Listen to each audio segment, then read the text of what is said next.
तो अपन पढ़ रहे थे उदारीकरण, वैश्वीकरण और निजीकरण।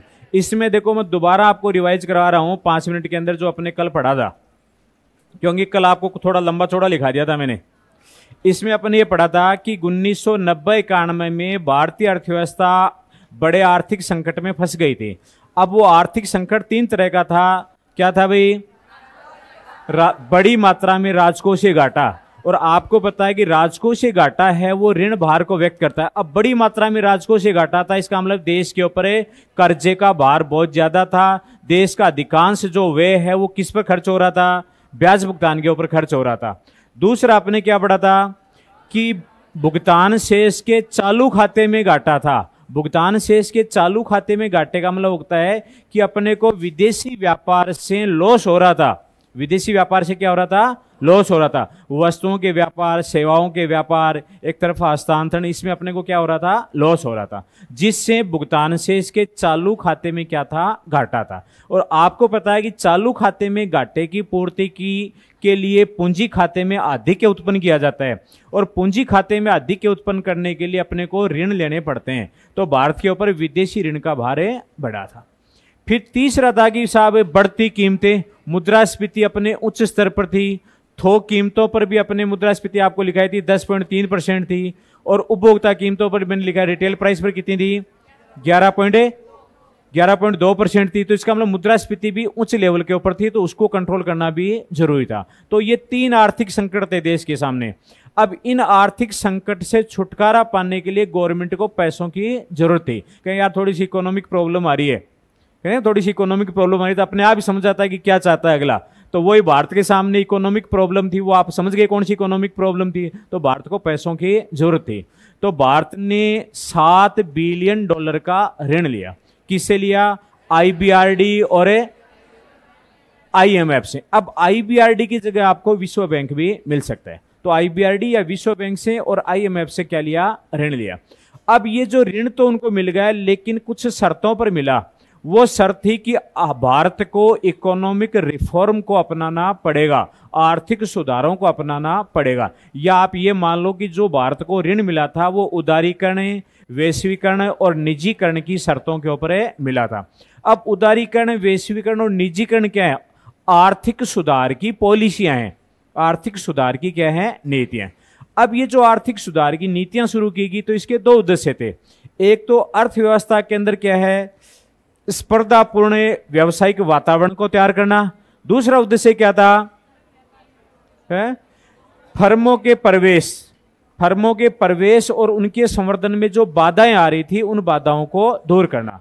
भाई उस समय ऋण दिया गया था, तो ये था कि भाई आपकी अर्थव्यवस्था में बहुत सारी कमियां हैं, कि साहब क्या कमियां हैं, उनको कैसे करें। कि एक तो आपकी व्यावसायिक वातावरण में आपके कंपटीशन का माहौल नहीं है, प्रतियोगिता का माहौल नहीं है, तो एक प्रतिस्पर्धात्मक व्यावसायिक वातावरण आपके है, तैयार करो।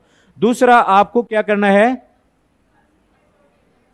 जो फर्में, नई फर्में मार्केट में आ रही हैं, उनमें आप प्रवेश पर आप प्रतिबंध लगा रखे हैं, उन प्रतिबंधों को आप हटाओ ताकि वो अच्छे से क्या कर सके? ग्रोथ कर ले। तो उनके प्रवेश करने और उनके संवर्धन में जो बाधाएं हैं, आप उन बाधाओं को हटाओ। समझ नहीं? तो इन 2 उद्देश्यों के लिए जो प्रोसीजर लिया गया या जो नीतियां बनाई गई, उन्हीं नीतियों को क्या नाम दिया गया? उदारीकरण, वैश्वीकरण और निजीकरण की नीतियां नाम दिया गया। अब देखो, फिर अपने पढ़ा था कि उदारीकरण, वैश्वीकरण और निजीकरण के जो उद्देश्य थे, समझ गए? वो मोटे रूप से 2 उद्देश्य थे। कौन कौन से लिखाई थे आपको? एक तो ये था कि भाई है उद्देश्य, तो मैंने बता दिया आपको। अब इन उद्देश्यों को पूरा करने के लिए जो क्रियाएं की गई, जो उपाय अपनाए गए या जो आर्थिक सुधार किए गए, वो 2 तरह के सुधार थे। जो सुधार किए गए उनकी 2 कैटेगरी थी। उन सारे सुधारों को 2 कैटेगरी में बांट सकते हैं अपने। 2 तरह के सुधार थे। एक तो सुधार था साहब मांग पक्ष को ठीक करने का, दूसरा था पूर्ति पक्ष को। मतलब मांग पक्ष को ठीक करने संबंधी उदारीकरण की भी नीतियां थी, वैश्वीकरण की भी थी और निजीकरण की। जो मांग पक्ष को ठीक कर रही थी, और एक कौन सी थी? पूर्ति पक्ष को। मांग पक्ष को ठीक कर रही थी, इसका मतलब मुद्रास्फीति को कंट्रोल करना था। भाई ज्यादा मांग हो जाती है तभी तो महंगाई बढ़ती है, मुद्रास्फीति को कंट्रोल करना था। दूसरा जो विनिमय दर में आपके अप डाउन आ रहा है, कहने वाले इसको स्थिरीकरण की नीति, स्थायित्व की नीति। तो मांग पक्ष को तो अपने नाम दिया था स्थायित्व की नीति। दूसरा जो पूर्ति पक्ष था उसमें अपने क्या पढ़ा था कि संरचनात्मक सुधार करना है, ढांचागत सुधार करना है। जब मांग पक्ष की अपन बात करें तो आपको इसमें इतना याद रखना है कि ये अल्पकाल से रिलेटेड है। किससे रिलेटेड है? अल्पकाल है। और पूर्ति पक्ष की अपन बात करें तो वो किससे रिलेटेड है? दीर्घकाल से, क्योंकि पूर्ति पक्ष में अपने को प्रोडक्शन बढ़ाना है, मांग पक्ष में मैनेज करने में अपने डिमांड को क्या करना है? मैनेज करना है। अब पूर्ति पक्ष की अपन बात करें तो पूर्ति को बढ़ाने के लिए क्या करना पड़ेगा? अपनी जो भी अर्थव्यवस्था के समस्त क्षेत्र हैं, सारे क्षेत्रों की कुशलता को अपने को सुधारना होगा। कृषि क्षेत्र में भी कुशलता सुधारनी पड़ेगी, औद्योगिक क्षेत्र को भी, और सर्विस सेक्टर की। भाई उत्पादन का जो भी अपना क्षेत्र है उसकी अपन परफॉर्मेंस सुधारेंगे तभी पूर्ति पक्ष की साइड से अपने प्रोडक्शन को बढ़ा सकते हैं, अपनी संरचनात्मक ढांचे को अपने सुधार सकते हैं। ये हो गया था अपने। फिर उसके बाद अपने पढ़ा था कि इन दोनों सेक्टरों में जो नीतियां काम करेगी उन नीतियों को अपने 3 वर्गों में अपने बांट लेते हैं, जिनका नाम है उदारीकरण, वैश्वीकरण और निजीकरण। अब आपके प्रश्न आ जाए कि उदारीकरण, वैश्वीकरण और निजीकरण, इनकी जगह पर आपको आर्थिक सुधार भी मिल सकता है। इसी को क्या बोलते हैं? आर्थिक सुधार या इकोनॉमिक रिफॉर्म। कब शुरू किया गया? 1991 में शुरू किया गया। उस समय प्रधानमंत्री कौन था, वित्त मंत्री कौन था, यह आपको आता है चीज। प्रधानमंत्री वित्त मंत्री कौन था? फिर अपने पढ़ लिया था साहब उदारीकरण। अब उदारीकरण का मतलब सीधा सीधा उदारीकरण में आप इजी लैंग्वेज में आप याद रखना चाहो तो उदारीकरण का मतलब इतना है कि आर्थिक क्रियाकलापों के ऊपर जो प्रतिबंध लगे हुए हैं उन प्रतिबंधों से अर्थव्यवस्था को मुक्त करना। आर्थिक क्रियाकलाप, आर्थिक क्रियाकलाप उत्पादन से संबंधित है, विनिमय से संबंधित हो सकता है, टैक्स से संबंधित हो सकता है, ठीक है ना, विदेशी व्यापार से संबंधित हो सकता है, भुगतान से संबंधित हो सकता है। ये तो आर्थिक क्रियाएं हैं। तो आर्थिक क्रियाओं के ऊपर जो प्रतिबंध लगे हुए हैं उन प्रतिबंधों को अर्थव्यवस्था से क्या करना? मुक्त करना, या उन प्रतिबंधों को हटाना, क्या कहलाएगा? उदारीकरण। भाई लिबरलाइजेशन मतलब उदार हो जाना, मतलब नियमों की कठोरता है, नियमों की कठोरता है वो ही अर्थव्यवस्था में बाधा उत्पन्न कर रही है, उद्योगों के विकास में बाधा उत्पन्न कर रही है, फर्मों के प्रवेश में बाधा उत्पन्न कर रही है। तो इस नियमों की कठोरता को आपको क्या करना है? कम करना है। क्लियर आता है? अगर आपके मान लो इजी लैंग्वेज में आ जाए ना कि उदारीकरण का अर्थ है तो क्या बताओगे? आर्थिक क्रियाकलापों पर लगे हुए प्रतिबंधों को हटाना या मुक्त करना। अब जैसे उत्पादन के संबंध में भी कई आर्थिक प्रतिबंध लगे हुए हैं, भाई औद्योगिक क्षेत्र में लगे हुए हैं। जैसे औद्योगिक क्षेत्र में क्या प्रतिबंध थे? एक तो लाइसेंस व्यवस्था का प्रतिबंध था, दूसरा साहब बहुत सारे जो उद्योग थे वो केवल सरकार के लिए आरक्षित थे, कुछ प्रोडक्शन है, कुछ वस्तुएं हैं वो केवल लघु उद्योगों के लिए आरक्षित थी, कुछ प्रोडक्शन के ऊपर साहब कीमत का नियंत्रण और वितरण संबंधी नियंत्रण थे। तो ये नियंत्रण ही तो देख, अब इन नियंत्रणों को हटा दिया तो वो क्या है? उदारीकरण। अब अपने उत्पादन के क्षेत्र में पढ़ लिया था, ये बातें आ गई अपने उत्पादन क्षेत्र में। फिर अपने पढ़ा था कि साहब आपका वित्तीय क्षेत्र में भी बहुत सारे प्रतिबंध है। वित्तीय क्षेत्र में क्या क्या आता है ये आपको लिखाया था। वित्तीय क्षेत्र में को कंट्रोल कौन करता है? आरबीआई करता है। जब से अपने उदारीकरण की नीति लागू की है तो आरबीआई को कंट्रोलर के स्थान पर एक सपोर्टर की या सहायक की भूमिका निभाएगी। हो गया था। फिर अपने ये भी पढ़ा था कि वित्तीय क्षेत्र में सुधार के लिए एम नरसिम्हम समिति का गठन किया गया था। बैंकिंग क्षेत्र में सुधार के लिए फिर 1998 में एम नरसिम्हम समिति गठित की गई थी, पढ़ लिया था अपने। फिर अपने कर सुधार के संबंध में पढ़ा था। कर सुधार में अपने पढ़ा था कि भाई आय कर को कम किया गया था, निगम कर को कम किया गया था, जो इनडायरेक्ट टैक्स थे, जो अप्रत्यक्ष कर थे, उनमें सुधार किया गया। उसके लिए जीएसटी लागू किया गया था। जीएसटी अधिनियम 2016 को कब लागू किया गया? 1 जुलाई 2017 को लागू किया गया। तो ये कर के संबंध में हो गया था। और क्या पढ़ा था अपने इसके अलावा? विदेशी विनिमय सुधार के संबंध में पढ़ा था। तो नहीं पढ़ा था कि? चलो तो आगे लिख लो। तो अब देखो मेरे पढ़ाने से परिषद तो थे तब काम चाल सी, भाई आप खुद पढ़ोगे, मैं चाहे कितनी बार बोल दो बोले यहां पर खड़ा होकर के, उससे ज्यादा फर्क नहीं पड़ने वाला। फर्क तब आप देखो समझ में आपके सारा टॉपिक आ गया और सारा टॉपिक आपके दिमाग में भी घूम रहा है। अब आपको 2-4 बार रिवाइज करना है घर पर इसको।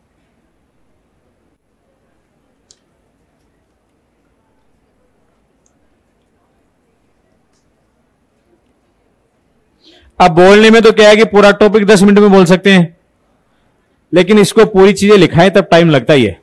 तो निजीकरण तो नहीं हुआ था शुरू अपने कर व्यवस्था में सुधार हो गया था भाई। विदेशी विनिमय सुधार शुरू कर रहे थे अपने। अच्छा, विदेशी विनिमय सुधार में मैं आपको यह लिखवा चुका था कि 1992-93 में आयात उदारीकरण की नीति को अपनाया गया। ये लाइन आपको याद रखनी है। फिर आगे लिखो, जुलाई 1991 लिख लिया था। जुलाई 1991 में 18 से 19% मुद्रा का क्या किया गया था? अवमूल्यन किया था। अब आपको एक चीज मैंने यहां लिखाई नहीं थी, लेकिन आपको वो चीज याद रखनी है। अवमूल्यन करने से क्या फायदा होता है? अवमूल्यन करने से निर्यात बढ़ते हैं, आयात क्या हो जाते हैं? कम हो जाते हैं। जब निर्यात बढ़ते हैं, आयात कम होते हैं, तो चालू खाते का जो घाटा था वो घाटा क्या हो जाएगा? कम हो जाएगा। भाई अपनी समस्या यही तो थी कि भाई भुगतान शेष के चालू खाते में बड़ी मात्रा में घाटा है, और जब अपने अवमूल्यन करेंगे तो अपने निर्यात बढ़ेंगे। एक चीज थोड़ी सी और बता दूं, अगर मान लो क्वेश्चन ये आ जाए, हालांकि आपके आने के चांस कम है, लेकिन फिर भी मान लो आप आ जाए कि भाई भारत के जो चालू खाते में घाटा है या भुगतान शेष में घाटा है, तो उसका मुख्य कारण क्या है? भारत के चालू खाते में घाटे का मुख्य कारण क्या है? तो आपका उत्तर होना चाहिए व्यापार खाते का घाटा। समझ आएगी मेरी बात? अरे प्रश्न आ जाए कि चालू खाते में घाटे का मुख्य कारण क्या है, या ऐसे आ जाए भारत में चालू खाते में घाटे का कारण है, तो क्या बताओगे? व्यापार खाते में घाटा। व्यापार खाता कौन सा होता है? आयात और निर्यात का अंतर, जिसको व्यापार शेष बोल सकते हो या व्यापार खाता बोल सकते हो। अगर निर्यात कम है, आयात ज्यादा है, तो व्यापार खाते में क्या है? घाटा है। और ये व्यापार खाते का घाटा है वो बड़ी मात्रा का घाटा है, और ये घाटा ही क्या कर देता है? चालू खाते को प्रतिकूल कर देता है। बाकी अगर अपन देखें तो सेवाओं के निर्यात में अपनी कंडीशन अच्छी है। बात समझ रहे आप? सेवाओं के निर्यात में अपनी कंडीशन अच्छी है, इसका मतलब सेवाओं से अपने को इनकम ज्यादा प्राप्त हो रही है, भुगतान कम करना पड़ रहा है। सेवा के मामले में अपनी अच्छी कंडीशन है।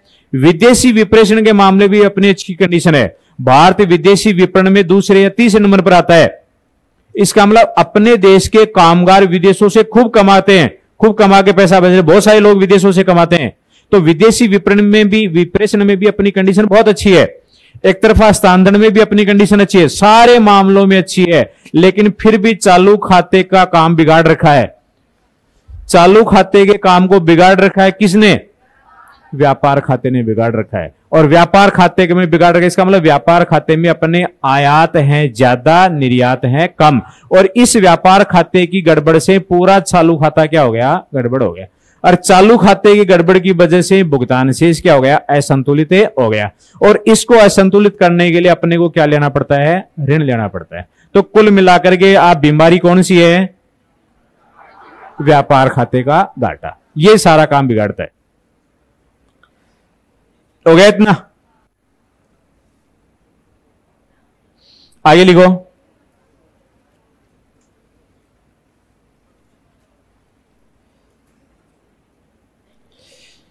उन्नीस सौ 92-93 के बजट में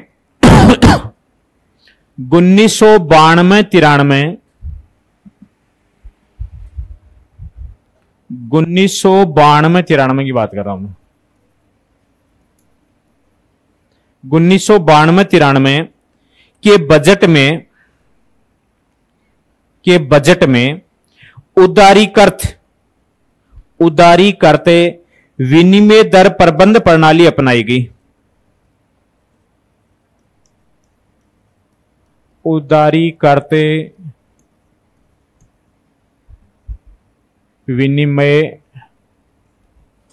विनिमय दर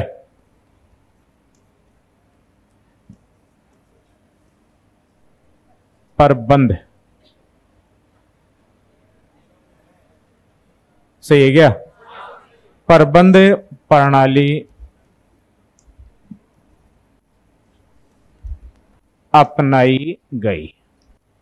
ये लाइन भी आपको याद रखना है।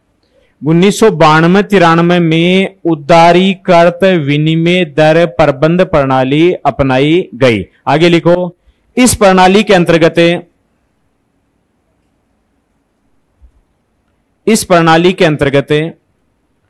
दोहरी विनिमय दर, दोहरी विनिमय दर, दोहरी विनिमय दर, दोहरी विनिमय दर को अपनाया गया, दोहरी विनिमय दर को अपनाया गया, जिसके तहत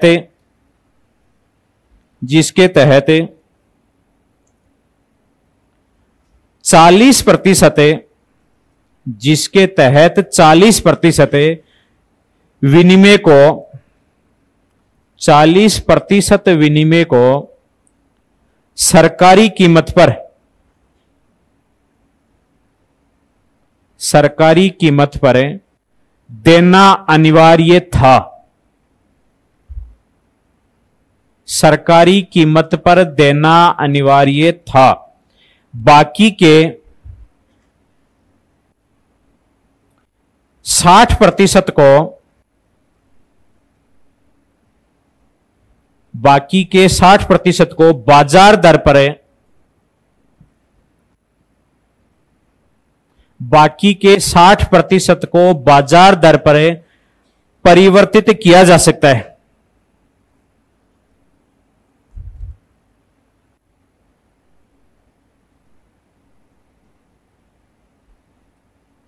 बाकी के 60% को बाजार दर पर परिवर्तित किया जा सकता है। अब आप इस थोड़ा सा इसको समझना। आप देखो, पहली लाइन तो आपको बताया कि 1992-93 में भारत में उदारीकृत विनिमय दर प्रणाली को अपनाएगा, उदारीकृत विनिमय दर प्रबंधन प्रणाली को अपनाएगा।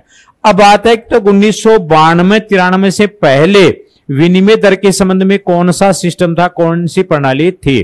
तो उस समय कौन सी थी? प्रतिबंधित विनिमय दर प्रणाली। 1992-93 से कौन सी थी?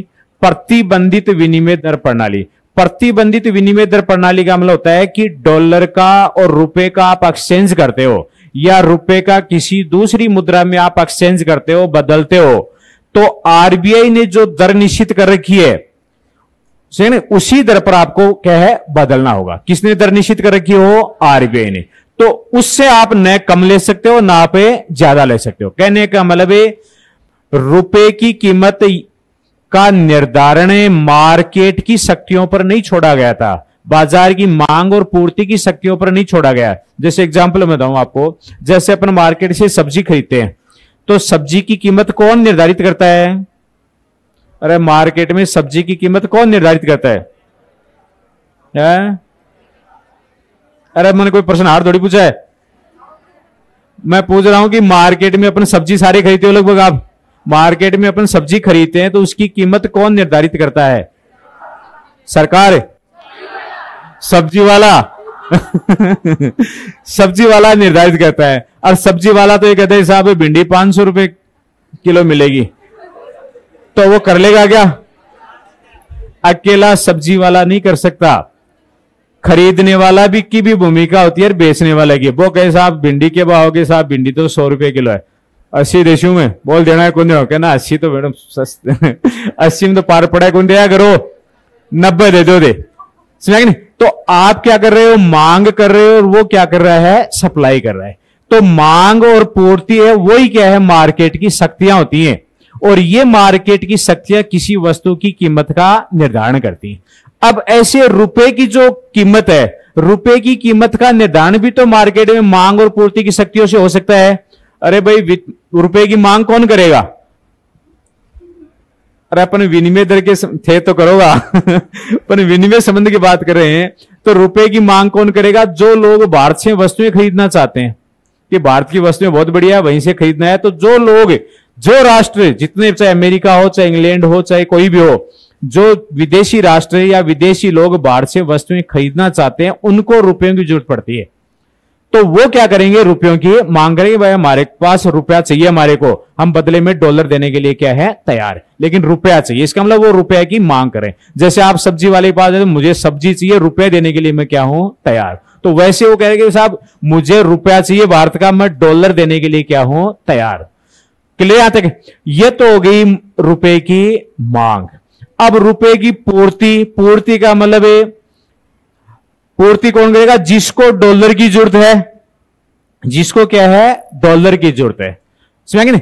अब डॉलर की जरूरत किसको होगी? जो भारत में क्या है भाई, भारत के लोग विदेशों से क्या है वस्तुएं खरीदना चाहते हैं, उनको डॉलर की जरूरत पड़ेगी। वो कैसा, मैं रुपया देने के तैयार, हां थे मान के दे दो, डॉलर दे दो, बदला में रुपया ले लो और डॉलर दे दो, साहब डॉलर ले लो और रुपया दे दो। समझ नहीं? ये क्या है? मार्केट की मांग और पूर्ति की शक्तियां। अब मांग और पूर्ति, अब आपको पता है कि जरूरत जिसको ज्यादा होती है वो झुकता है, जरूरत जिसको ज्यादा होती है वो झुकता है। अगर सब्जी वाले को सब्जी बेचने की बहुत जरूरत है कि मन तो आज सल्टारी जानी है, तो झुकेगा कौन है? वो झुकेगा, वो भाव क्या करेगा? डाउन करेगा। समझा गया तक? और अगर मान लो खरीदार को जरूरत है कि मैंने सब्जी लेनी है आज, तो झुकेगा कौन है? खरीदार झुकेगा। यार 100 रुपया ले, 100 ले तू सब्जी आगे देख। तो अब इसमें देखो पावरफुल जो होगा उसकी और उसकी कीमत क्या हो जाएगी? झुक जाएगी। इसी को बोलते हैं बाजार की शक्तियां। समझ आएगी यहां तक? तो 1992-93 से पहले क्या था कि रुपए की विनिमय दर का निर्धारण है वो मार्केट की शक्तियों द्वारा नहीं किया जाता था। कौन करता था? आरबीआई करता था। आरबीआई ने जो दर निश्चित कर दी, इसका मतलब जैसे गवर्नमेंट तय कर दे भाई भिंडी 40 रुपए किलो बिकेगी, तो वो कीमत कौन सी हो जाएगी? प्रतिबंधित कीमत हो जाएगी। समझ गया तक? आलू साहब 10 रुपए किलो बिकेगा, गवर्नमेंट ने फिक्स कर दी, तो वो आलू की कीमत क्या हो गई? प्रतिबंधित कीमतें हो गई। तो यहां पर जब आरबीआई रुपए की दर को प्रतिबंधित कर देता है, फिक्स कर देता है, तो उसको क्या कहेंगे अपने? प्रतिबंधित विनिमय दर। और इस सिस्टम का नाम हो गया प्रतिबंधित विनिमय दर प्रणाली। ये एक कठोरता उत्पन्न कर रही थी जिससे विदेशी व्यापार में दिक्कत आ रही थी, ग्लोबलाइजेशन में दिक्कतें आ रही थी। समझ में आता को? तो इस वजह से इसमें क्या किया गया? देखो 92-93 के बजट में क्या किया गया? उदारीकृत विनिमय दर प्रबंध प्रणाली को अपनाया गया और इसमें विनिमय की 2 दरें फिक्स कर दी। दोहरी विनिमय दर अपनाई। इसमें 2 दरें क्या कि भाई 40% का जो लेन देन है वो तो भाई सरकार की दर के ऊपर होगा, गवर्नमेंट ने जो फिक्स कर रखा है 40% लेन देन तो उस पर होगा। भाई रोजाना जितना ट्रांजैक्शन होता है उसका 40%, या जो खरीदना चाह रहा है, जो व्यक्ति खरीदना चाह रहा है, रुपया लेना चाह रहा है, तो 40% का जो लेन देन होगा वो तो होगा गवर्नमेंट की रेट के ऊपर, बाकी 60% क्या हो जाएगा? मार्केट की रेट। अरे जब आप जमीन खरीदा ना कि साहब डीएलसी रेट तो यार बाकी अपली है, या तो अतिक तो डीएलसी रेट पर जाओ, अति के वो हो जाओ। समझ आ गई होगी मेरी बात? लिखो तब आ गई आपकी।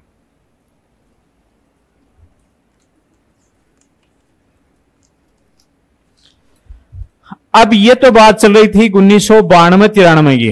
अब बात है कि अब वर्तमान में भारत में कौन सी विनिमय दर प्रणाली अपनाई गई? ये क्वेश्चन पूछा जा सकता है आपकी कि वर्तमान में भारत में कौन सी विनिमय दर प्रणाली अपनाई जाती है। ये प्रश्न बहुत बार एग्जामों में पूछा भी है। लिखो अब भारत में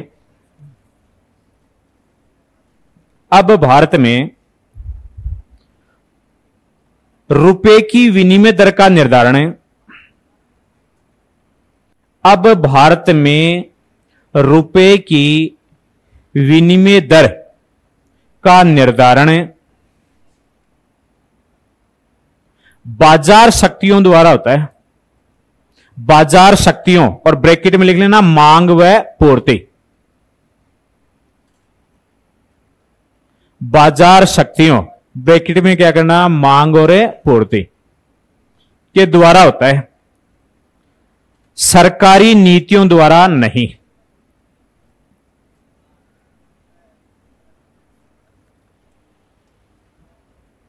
सरकारी नीतियों द्वारा नहीं। मेरे हिसाब से बात आपकी समझ आ गई होगी।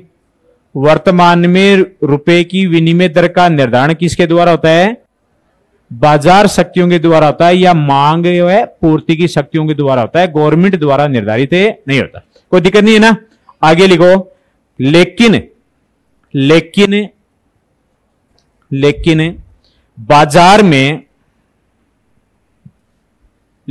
बाजार में अत्यधिक उतार चढ़ाव, लेकिन बाजार में अत्यधिक उतार चढ़ाव न हो पाए, भाई मार्केट में ज्यादा अप डाउन नहीं न हो पाए, इसके लिए रिजर्व बैंक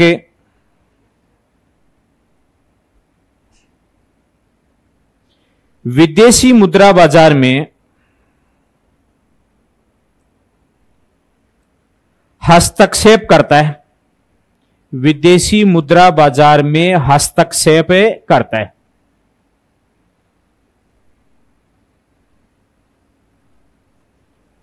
दोबारा सुन लो, अगर प्रश्न आता है कि भारत में वर्तमान में विनिमय दर प्रणाली कैसी है, उसका निर्धारण कैसे होता है, तो आपका उत्तर होना चाहिए भाई बाजार की शक्तियों के द्वारा होता है, लेकिन ज्यादा अप डाउन नहीं आए उसके अंदर।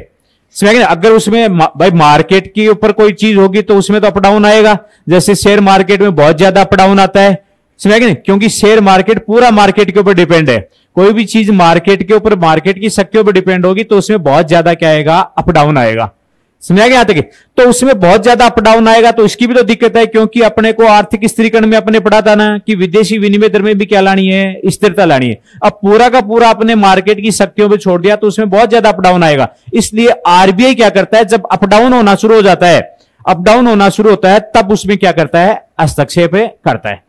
लिखो आगे भाई, जैसे अपन देख रहे हैं कि मार्केट में सारी वस्तुओं की कीमतें बाजार कीमतों से तय होती हैं। भाई चाहे सब्जी ले लो, कपड़ा ले लो, मोबाइल ले लो, कोचिंग की फीस ले लो, बसों का किराया ले लो, समझ गए? आपके मार्केट की शक्ति उनके द्वारा तय होता है। लेकिन जब यह लगता है कि इसमें बहुत ज्यादा अप डाउन आ रहा है तो गवर्नमेंट और आरबीआई उसमें हस्तक्षेप करते हैं कि नहीं करते?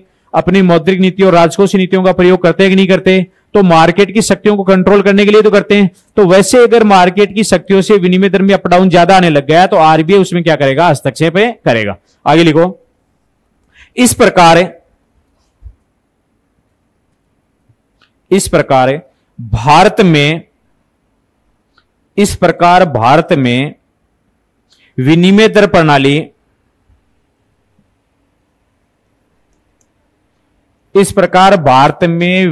दर प्रणाली प्रबंधित तिरने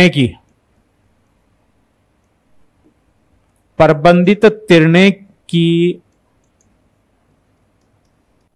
प्रणाली है। यह लाइन आपको याद रखनी है भाई, खास रूप से इसको मस्ट कर लेना।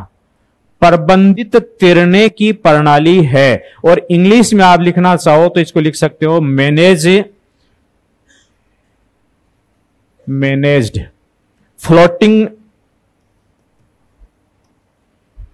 फ्लोट। एक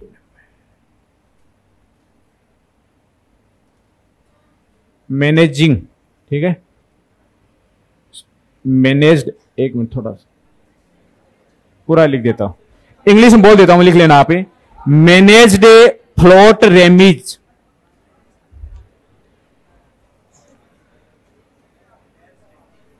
मैनेज, अरे यार, MANAGED,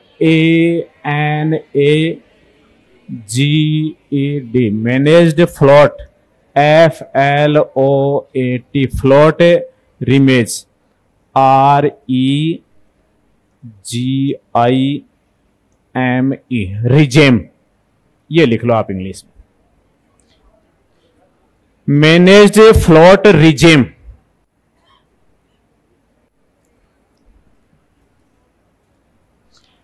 मेरे हिसाब से तो आपके ये याद रहेगी।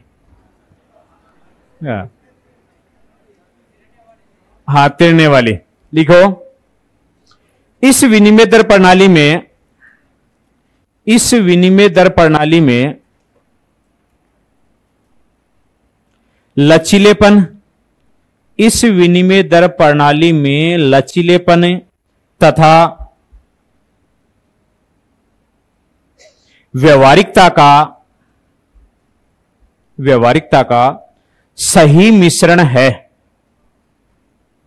लचीलेपन तथा व्यवहारिकता का सही मिश्रण है। अब एक क्वेश्चन लिखो आप,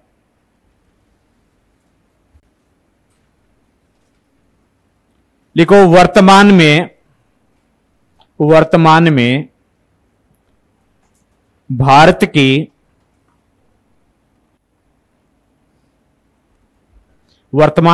की विनिमय दर प्रणाली है।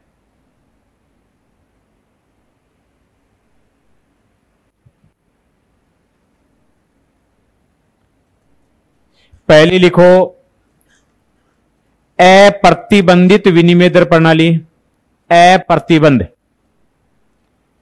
अप्रतिबंधित विनिमय दर प्रणाली।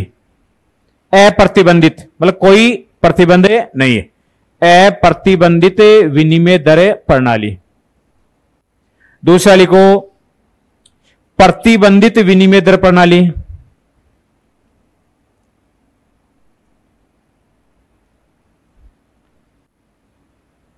प्रतिबंधित विनिमय दर प्रणाली। और तीसरा लिखो प्रबंधित तिरने की प्रणाली। प्रबंधित तिरने की प्रणाली। प्रबंधित मतलब मैनेज्ड, प्रबंधित तिरने की प्रणाली। और 4 नंबर लिख लो इनमें से कोई नहीं, तो इसमें कर देना आप 3 नंबर। देखो प्रबंधित तिरने की प्रणाली का मतलब होता है कि नीचे की लाइन तय कर दी, ऊपर की लाइन तय कर दी, समझे नहीं? नीचे की लाइन और ऊपर की लाइन तय कर दे कि अप डाउन होगा तो इससे ज्यादा नहीं, अगर इससे ज्यादा अप डाउन होगा तो फिर आरबीआई उसमें क्या करेगा, हस्तक्षेप करेगा। आप इस सीमा के अंदर आप अप डाउन कर सकते हो, समझे नहीं? तो वो एक तरह से इस तरह से अप डाउन तो सीमा में होगा भाई। जैसे ये तय कर दी,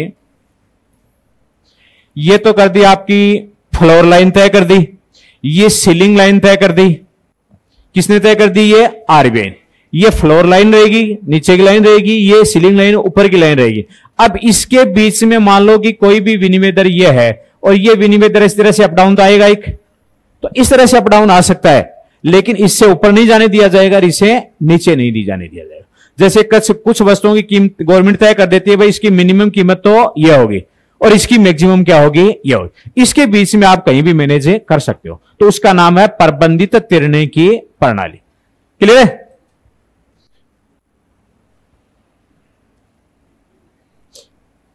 तो यह आपका हो गया, किसमें हो गया ये सुधारें? विदेशी विनिमय में सुधार हो गया। अब आपके लिखो व्यापार तथा निवेश क्षेत्र में सुधार। व्यापार तथा निवेश क्षेत्र में सुधार। व्यापार तथा निवेश क्षेत्र में सुधार।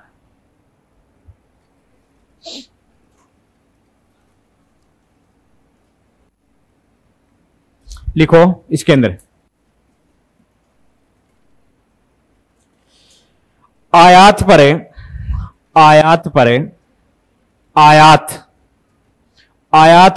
कड़े नियंत्रण, आयात पर कड़े नियंत्रण।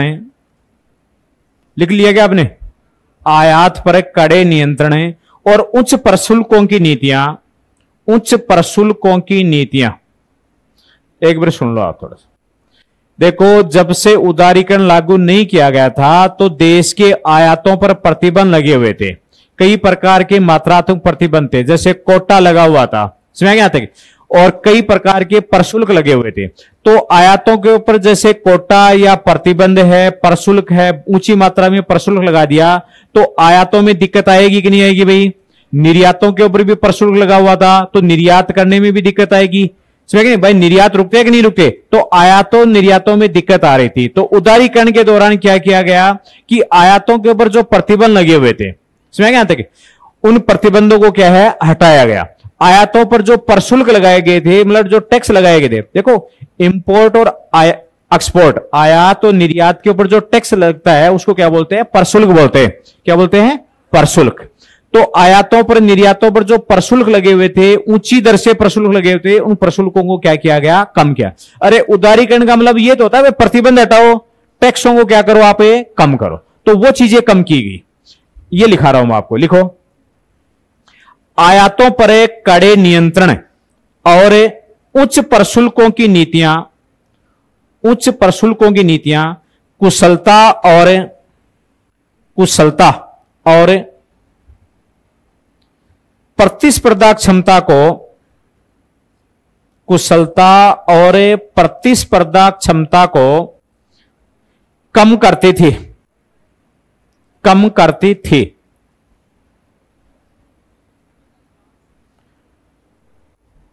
मैंने आपको लिखाया आयातों पर क्या था, प्रतिबंध।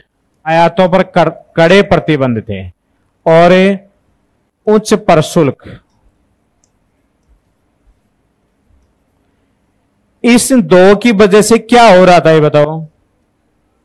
इस दो की वजह से क्या हो रहा था कि इसमें कुशलता और प्रतिस्पर्धा की क्षमता को क्या कर रही थी, कम। व्यापार की कुशलता कम हो रही थी, व्यापार की प्रतिस्पर्धा क्या हो रही थी, कम हो रही थी। उसका कारण क्या था, आयातों पर प्रतिबंध लगे हुए थे और उच्च प्रशुल्क लगे हुए थे। देखो प्रतिबंध के अंदर एक आप एक कोटा, कोटा क्या होता है कि मात्रात्मक प्रतिबंध होता है। चलो इसको आगे लिखाऊंगा, आप आगे लिखो फिर। सुधार नीतियों के अंतर्गत है, सुधार नीतियों के अंतर्गत है, सुधार नीतियों के अंतर्गत है। एक नंबर लगाओ इसमें, आयात और निर्यात पर है, आयात और निर्यात पर है परिमाणात्मक प्रतिबंधों, आयात और निर्यात पर है परिमाणात्मक प्रतिबंधों, परिमाणात्मक प्रतिबंधों जैसे कोटा, जैसे कोटा को समाप्त किया गया, समाप्त किया गया। जैसे कोटा को समाप्त किया गया। दोबारा बोलूं पूरा, आयात और निर्यात पर परिमाणात्मक प्रतिबंधों जैसे कोटा को समाप्त किया गया। मैंने आपको लिखाया है परिमाणात्मक प्रतिबंध, और परिमाणात्मक प्रतिबंध में मैंने एग्जाम्पल क्या लिखाया, कोटा, इसको समाप्त किया गया। ये समझा दूंगा, एक बार लिख लो आप। दूसरा लिखो आप, प्रशुल्क दरों में कटौती की गई, प्रशुल्क दरों,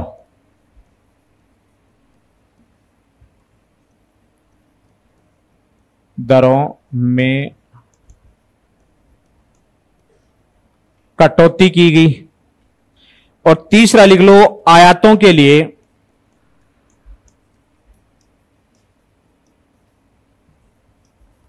आयातों के लिए लाइसेंस प्रक्रिया की समाप्त, लाइसेंस प्रक्रिया को समाप्त किया गया।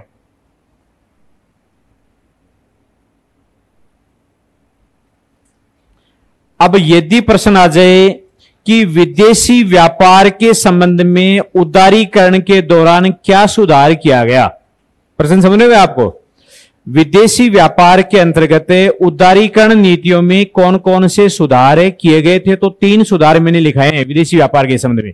क्या किया गया, आयातों के ऊपर जो परिमाणात्मक प्रतिबंध लगे हुए थे उन प्रतिबंधों को समाप्त किया गया, क्योंकि ये आयातों के में रुकावट पैदा कर रहे थे। दूसरा, प्रशुल्क दरों में कटौती की गई, आयातों निर्यातों पर जो टैक्स लग रहा था, प्रशुल्क लग रहा था, वो ऊंची दर से लग रहा था, उसको क्या किया गया, कम किया गया, क्योंकि ये भी विदेशी व्यापार को कंट्रोल करता है, प्रतिबंध होता है एक प्रकार का। फिर तीसरा क्या बताया, आयातों के लिए लाइसेंस प्रक्रिया को क्या किया गया, समाप्त किया गया। पहले आयात करने के लिए लाइसेंस लेना पड़ता था, तो एक प्रकार का रुकावट ही तो था, तो इस लाइसेंस व्यवस्था को क्या कर दिया, समाप्त कर दिया गया। अब इसमें 2 चीजें आपको ध्यान रखनी है। अगर प्रश्न आता है, क्वेश्चन लिखो एक,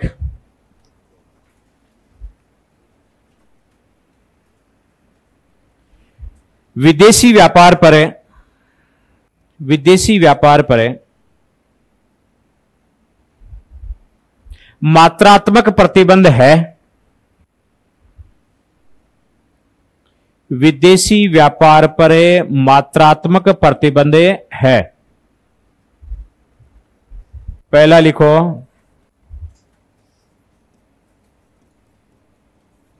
आयात शुल्क। दूसरा लिखो, टैरिफ, टैरिफ। तीसरा लिखो, कोटा। और 4 नंबर लिखो उपरोक्त सभी। उपरोक्त सभी। तो आयातों के ऊपर मैंने कौन सा पूछा है? मात्रात्मक प्रतिबंध या परिमाणात्मक। मात्रात्मक की जगह लैंग्वेज में क्या लिखा जा मिल सकता है आपको? परिमाणात्मक, क्वांटिटिव। मात्रात्मक या परिमाणात्मक प्रतिबंध कौन सा है? तो कौन सा करोगे? इसमें आपको करना है कोटा। अब आपको यह पता है कि भाई कोटा क्या होता है। देखो, टेरिफ का तो मतलब होता है प्रशुल्क। टेरिफ का तो मतलब कौन सा होता है? प्रशुल्क, चाहे वो आयात प्रशुल्क हो चाहे निर्यात प्रशुल्क। और प्रशुल्क का मतलब टैक्स।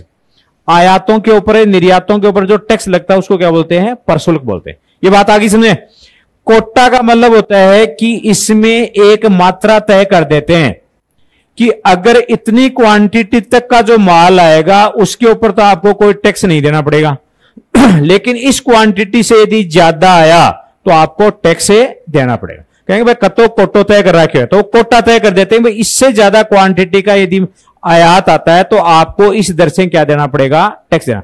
तो एक निश्चित क्वांटिटी तय कर देना क्या कहलाता है? कोटा कहलाता है। इसको कोटा क्या माना गया? परिमाणात्मक प्रतिबंध। इसमें एक लाइन लिखो नीचे, आयात निर्यात प्रशुल्कों को आयात निर्यात प्रशुल्कों को टेरिफ कहा जाता है। आयात निर्यात प्रशुल्कों को टेरिफ कहा जाता है।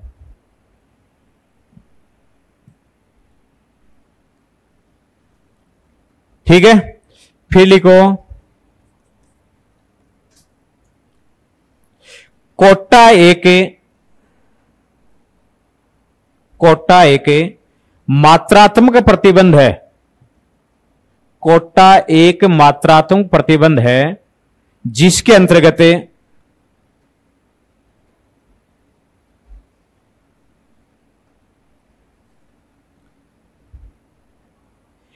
एक निश्चित मात्रा तक का आयात, एक निश्चित मात्रा तक का आयात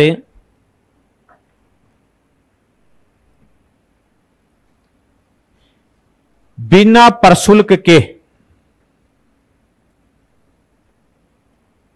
एक निश्चित मात्रा तक का आयात बिना प्रशुल्क के किया जा सकता है।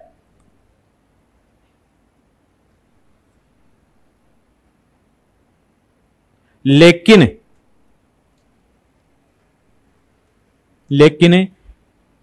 उस निश्चित मात्रा से अधिक, उस निश्चित मात्रा से अधिक पर प्रतिबंध होगा, पर प्रतिबंध होगा। उस निश्चित मात्रा से अधिक पर क्या होगा? प्रतिबंध होगा। कहने मतलब उसको फिर टैक्स वगैरह ही देना पड़ेगा भैया कि निश्चित मात्रा तक तो आप बिना किसी टैक्स के आप आयात कर सकते हो, तो ये आपको कोटा क्या हो गया? एक मात्रात्मक प्रतिबंध हो गया। ये मैंने सिर्फ इस प्रश्न की व्याख्या लिखाई है आपको। आगे लिखो, वो जो मैंने व्याख्या आपसे उसको ब्रैकेट में कर देना, उस पर जो प्रश्न है उस प्रश्न की व्याख्या थी, वो अपने टॉपिक से रिलेटेड नहीं थी वो चीज। आगे लिखोगे अप्रैल 2001 से अप्रैल 2001 अप्रैल 2001 से कृषि पदार्थों और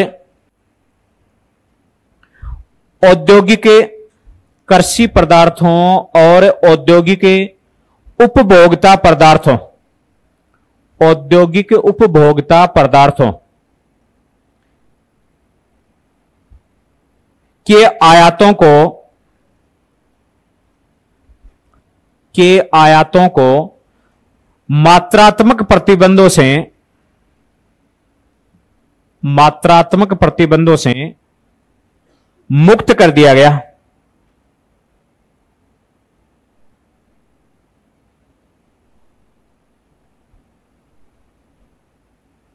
मुक्त कर दिया गया। क्लियर यहां तक? किसको मुक्त किया गया है? कृषि पदार्थों को 2001 से, कृषि पदार्थों को और औद्योगिक उपभोक्ता पदार्थों को, इसका मतलब औद्योगिक पूंजीगत पदार्थों को मुक्त नहीं किया है, औद्योगिक उपभोक्ता पदार्थों को मात्रात्मक प्रतिबंधों से क्या कर दिया गया, मुक्त कर दिया गया। आगे लिखो फिर, भारतीय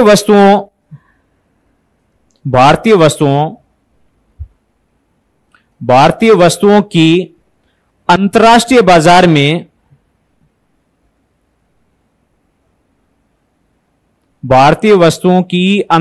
बाजार में स्पर्धा क्षमता बढ़ाने के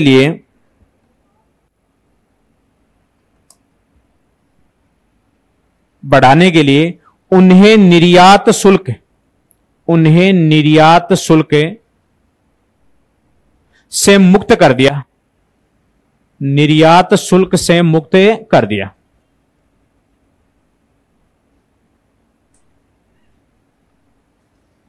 समझ आ गई बात? एक बार कॉपी बंद करो, देखिए आप कितना क्या समझ आया आपके। कॉपी बंद करके आप जवाब दोगे तब पता लगेगा भाई आपने के समझ में आ गया। आज अपने एक तो पढ़ा है भाई व्यापार और निवेश के क्षेत्र में सुधार पढ़ा है, एक विदेशी विनिमय में सुधार। विदेशी विनिमय में सुधार में तो अपन को दो बातें याद रखनी है विदेशी विनिमय सुधार में, कि भाई 1992-93 के बजट में क्या किया गया, उदारीकृत प्रबंधित विनिमय दर प्रणाली शुरू की गई। उदारीकृत विनिमय दर प्रणाली को शुरू किया गया था, जिसमें विनिमय की दो दरें फिक्स की गई, जिसमें 40% जो विनिमय है वो तो सरकार द्वारा निर्धारित रेट पर होगा और 60% का जो विनिमय है वो कौन सा होगा, मार्केटिंग प्राइस पे। अब देखो 1992-93 से भारत के अंदर पहले क्या था, प्रतिबंधित विनिमय दर प्रणाली थी। और अगर अपन अब की बात करें तो भारत में जो विनिमय दर प्रणाली वो एक प्रकार से स्वतंत्र मान सकते हो आप, लेकिन उसको स्वतंत्र नाम नहीं दिया गया है। अब वर्तमान में जो भारत की विनिमय दर प्रणाली उसको क्या नाम दिया गया है, प्रबंधित तिर्नेकी प्रणाली। क्या नाम दिया गया, प्रबंधित तिर्नेकी प्रणाली। याद रखना है, प्रबंधित तिर्नेकी प्रणाली का मतलब एक सीमा तय कर दी गई, उस सीमा में तो मार्केट की शक्तियों से क्या हो सकता है, अप डाउन हो सकता है, लेकिन अगर ज्यादा उतार चढ़ाव हुआ तो आरबीआई उसमें क्या करेगा, हस्तक्षेप करेगा। उसमें तो आपको यह लाइन याद रखनी है। फिर अपने पढ़ा था कि विदेशी व्यापार और निवेश के संबंध में क्या सुधार किया गया, समझ गया तक? तो विदेशी व्यापार और निवेश के संबंध में अपने पढ़ा कि साहब विदेशी व्यापार पर बहुत सारे प्रतिबंध लगे हुए थे, आयातों और निर्यातों पर ऊंची दर से क्या लगे हुए थे, प्रशुल्क लगे हुए थे। तो इनमें सुधार करने के लिए आयातों के ऊपर जो मात्रात्मक प्रतिबंध लगे थे उनको समाप्त किया गया। जैसे मात्रात्मक प्रतिबंध कौन सा होता है, कोटा, उसको समाप्त किया गया। दूसरा अपने क्या किया था, प्रशुल्क की दरों में अपने क्या की थी, कटौती की थी। और भारत की वस्तुओं का अंतर्राष्ट्रीय बाजार में स्पर्धा शक्ति बढ़े, मतलब वो मार्केट में खूब बिके। अब खूब तो देखो कौन सी बिकेगी, जो सस्ती होगी वो बिकेगी। और सस्ती कैसे होगी, अपने निर्यात शुल्क क्या कर दिए, कम कर दिए। तो अपने वस्तुओं की अंतर्राष्ट्रीय मार्केट में स्पर्धा क्षमता बढ़ाने के लिए निर्यातों के ऊपर जो प्रशुल्क लगा रहा था गवर्नमेंट ने उन प्रशुल्कों को क्या कर दिया, कम कर दिया। और आयात शुल्क घटा दिए। कृषि पदार्थों के ऊपर जो आयात शुल्क लगा था वो भी घटा दिया। और इसके अलावा औद्योगिक जो उपभोक्ता वस्तुएं थी, पूंजीगत वस्तुओं की बात नहीं कर रहा हूं मैं, औद्योगिक उपभोक्ता वस्तुएं थी उनके ऊपर भी जो आयात शुल्क थे वो भी क्या कर दिए गए, कम कर दिए गए। उनके ऊपर जो प्रतिबंध थे मात्रात्मक वो सारे हटा दिए गए। आगे लिखो फिर इसके बाद में, तो ये उदारीकरण तो आपका हो गया। अब आप निजीकरण लिखो, तो पढ़ ले बहुत है। निजीकरण,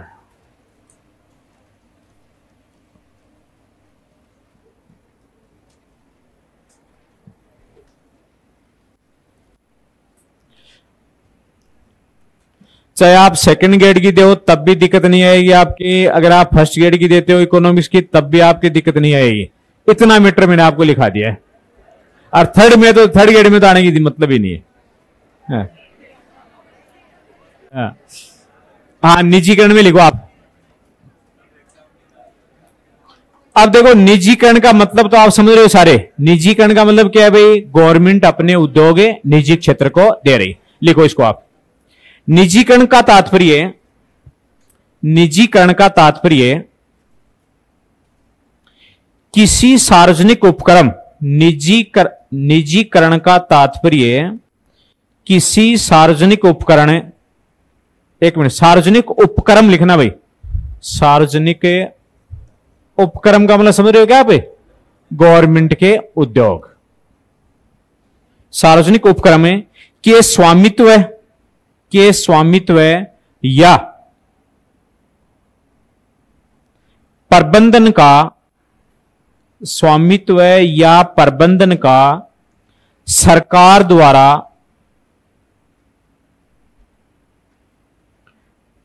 त्याग करना।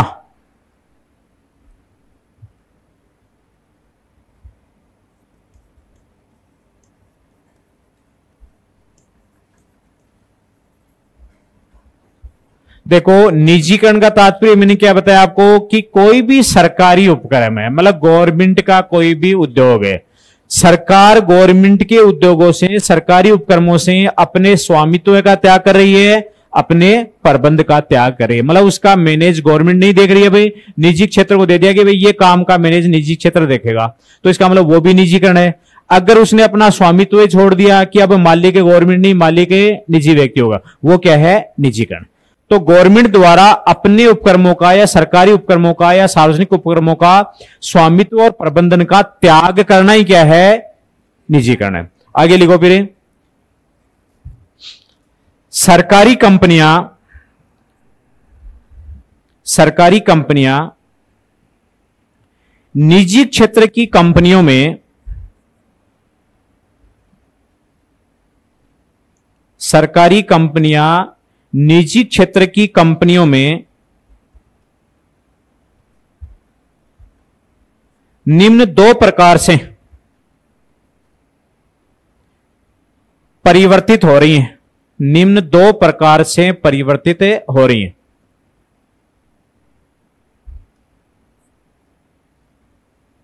मतलब गवर्नमेंट की कंपनियां किस में बदल रही हैं? निजी कंपनियों में बदल रही हैं। दो तरीकों से बदल रही हैं। कैसे बदल रही हैं? पहला लिखो,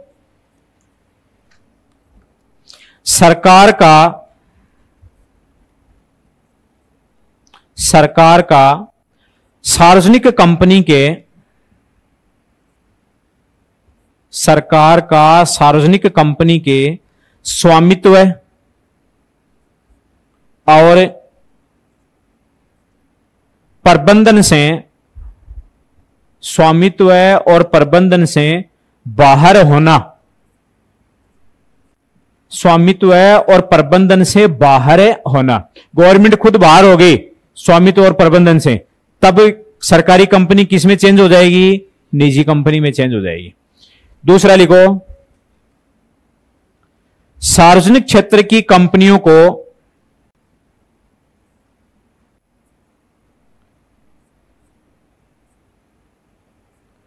सीधे बेच दिया जाना, सार्वजनिक क्षेत्र की कंपनियों को सीधे बेच दिया जाना, डायरेक्ट बेच दिया उनको। अब मैंने आपको लिखा है भाई, निजीकरण का मतलब है, निजीकरण का मतलब है सरकारी उपक्रमों से सरकार अपने स्वामित्व और प्रबंधन को त्याग देती है। त्यागना ही क्या है? निजीकरण है। अब सरकारी कंपनियां निजी कंपनियों में चेंज हो रही हैं, निजी कंपनियों में परिवर्तित हो रही है, तो दो तरीके से हो रही है। एक तो गवर्नमेंट खुद अपने सरकारी उपक्रमों से अपना स्वामित्व और प्रबंधन त्याग दे, तब भी वो निजी क्षेत्र में आ जाएगी। दूसरा, सरकारी जो उपक्रम है, सरकार की जो कंपनियां, गवर्नमेंट उनको सीधा ही बेच दे निजी। तो इस तरीके से इनका क्या हो रहा है? निजीकरण हो रहा है। देखो, मैं जो लैंग्वेज आपको लिखा रहा हूं वो लैंग्वेज में 11th क्लास की किताब के अकॉर्डिंग लिखा रहा हूं, ताकि वहां से क्वेश्चन उठे तो लैंग्वेज भी यही आ जाए। इसलिए मैं लैंग्वेज के चक्कर में तो मैं ये बना के लाए हुए कि लैंग्वेज आपको वही मिले जो 11th 10th की जो किताबों में जो लैंग्वेज है वो मिले आपको, ताकि प्रश्न उठाए तो उसी लैंग्वेज में आपको प्रश्न मिल जाए। लिखो आगे, लिखो आगे, फिर लिखो नीचे, एरो का निशान लगाए लिखना पे, किसी सार्वजनिक क्षेत्र, हाँ इसी के नीचे लिखना है आपको, किसी सार्वजनिक क्षेत्र के उद्यमों द्वारा, किसी सार्वजनिक क्षेत्र के उद्यमों का मतलब है उद्योग, उद्यम बोल दो चाहे उपक्रम बोल दो, एक ही बात है। सार्वजनिक क्षेत्र के उद्यमों द्वारा जन सामान्य को इक्विटी की बिक्री,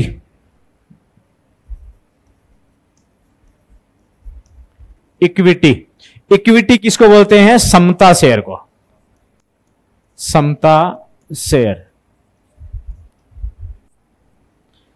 इक्विटी की बिक्री के माध्यम से निजीकरण को विनिवेश कहा जाता है, निजीकरण को विनिवेश कहा जाता है। एक मिनट,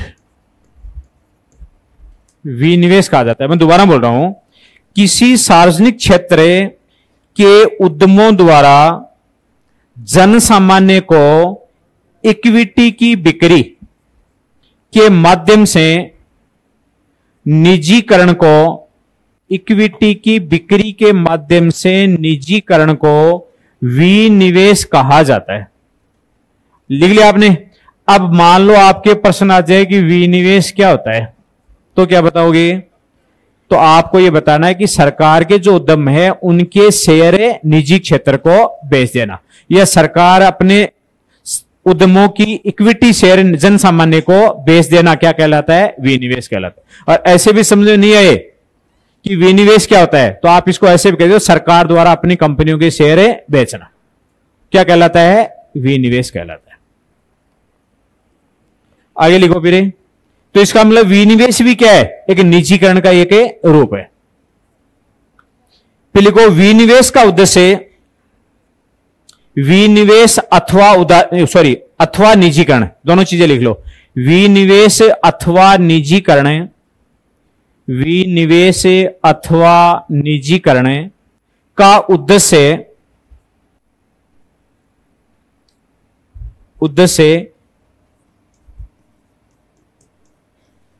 वित्तीय अनुशासन को बढ़ाना, वित्तीय अनुशासन को बढ़ाना, कोमा लगाओ और कोमा लगा के लिख लो आधुनिकीकरण,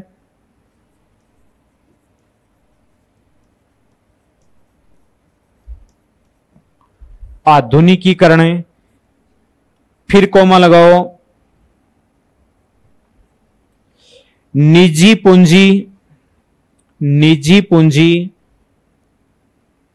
और प्रबंधन क्षमताओं का, निजी पूंजी और प्रबंधन क्षमताओं का, निजी पूंजी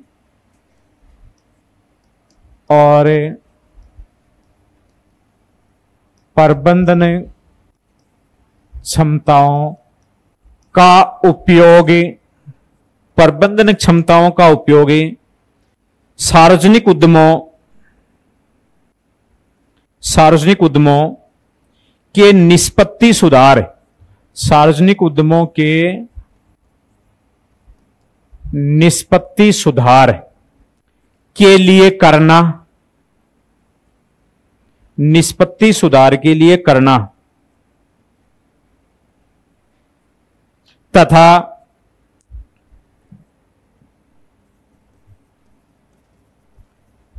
विदेशी प्रत्यक्ष निवेश, विदेशी प्रत्यक्ष निवेश मतलब एफडीआई को प्रोत्साहित करना, प्रोत्साहित करना। लिख लिया आपने? अब सुनो, देखो प्रश्न कैसे आता है। अगर प्रश्न आ जाए कि साहब निजीकरण का उद्देश्य क्या है, गवर्नमेंट क्यों कर रही है निजीकरण, निजीकरण का उद्देश्य क्या है? प्रश्न है बढ़िया, निजीकरण का उद्देश्य क्या है? तो निजीकरण का क्या उद्देश्य बताओगे? वित्तीय अनुशासन को सुधारना, दूसरा आधुनिकीकरण करना, तीसरा निजी पूंजी और प्रबंधन का यूज, निजी पूंजी और प्रबंधन क्षमताओं का यूज किसमें करना? सार्वजनिक क्षेत्र के उद्यमों की निष्पत्ति सुधारने, उनकी परफॉर्मेंस सुधारने के लिए। जैसे गवर्नमेंट यदि स्कूलों का निजीकरण करे, तो स्कूलों का निजीकरण करे, इसका मतलब निजी उद्योगपति उनमें इन्वेस्टमेंट करेंगे, उनकी जो प्रबंधन क्षमता है उनको स्कूलों की क्वालिटी सुधारने के में होगा। तो निजीकरण क्यों कर रही है गवर्नमेंट? निजीकरण के पीछे उद्देश्य आपको क्या बताना? एक तो वित्तीय अनुशासन को बढ़ावा मिलेगा, क्योंकि गवर्नमेंट के उद्योगों में कर्मचारी या अधिकारी इतने लापरवाही से काम करते हैं कि गवर्नमेंट आपको इतनी तनख्वाह दे रही है, इतना खर्चा हो रहा है गवर्नमेंट का, कुछ तो काम करें अपने, समझ गए? और अनावश्यक खर्चा करते हैं, टूट फूट होती है तो उसकी ओर ध्यान नहीं देते।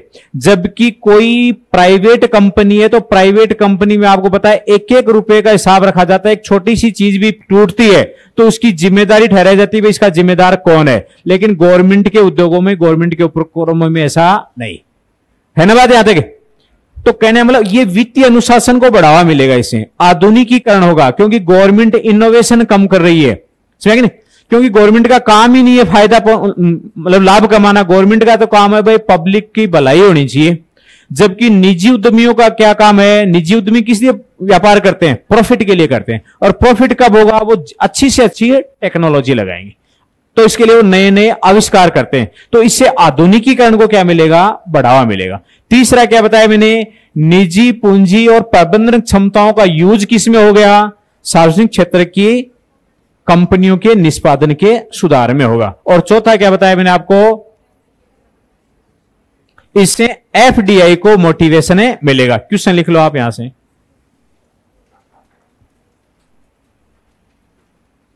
निजीकरण का उद्देश्य है, क्वेश्चन लिखो, निजीकरण का उद्देश्य है, निजीकरण का उद्देश्य है। पहला लिखो वित्तीय अनुशासन, वित्तीय अनुशासन को बढ़ाना, वित्तीय अनुशासन को बढ़ाना। दूसरा लिखो आधुनिकीकरण करना, आधुनिकीकरण करना, आधुनिकीकरण करना। लिख लिया? तीसरा लिखो, ये लिखा हुआ आधुनिकीकरण, आधुनिकीकरण करना। तीसरा लिखो निजी पूंजी तथा उद्यम, सॉरी निजी पूंजी तथा प्रबंधन, निजी पूंजी तथा प्रबंधन का प्रयोग, का प्रयोग सार्वजनिक उपक्रमों, सार्वजनिक उपक्रमों के निष्पत्ति सुधार में करना, निष्पत्ति सुधार में करना। और 4 नंबर लिखो उपरोक्त सभी, तो इसमें कर देना आप उपरोक्त सभी। देखो इस टाइप के क्वेश्चन एग्जामों में, बहुत एग्जामों में पूछते हैं, तो ये क्वेश्चन आप गलत बंद कर देना इस तरह का आता तो।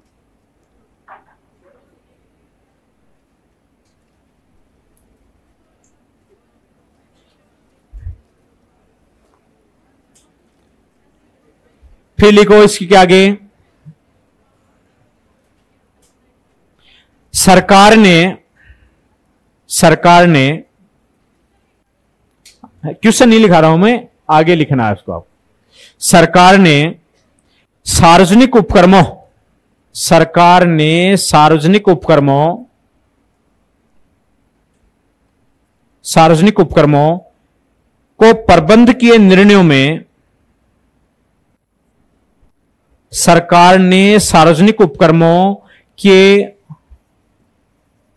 प्रबंधन निर्णयों, मतलब मैनेजमेंट संबंधी डिसीजन है, प्रबंधन निर्णयों या प्रबंध किए निर्णयों की बात है, में स्वायत्तता प्रदान करने, प्रबंध किए निर्णयों में स्वायत्तता प्रदान करने के लिए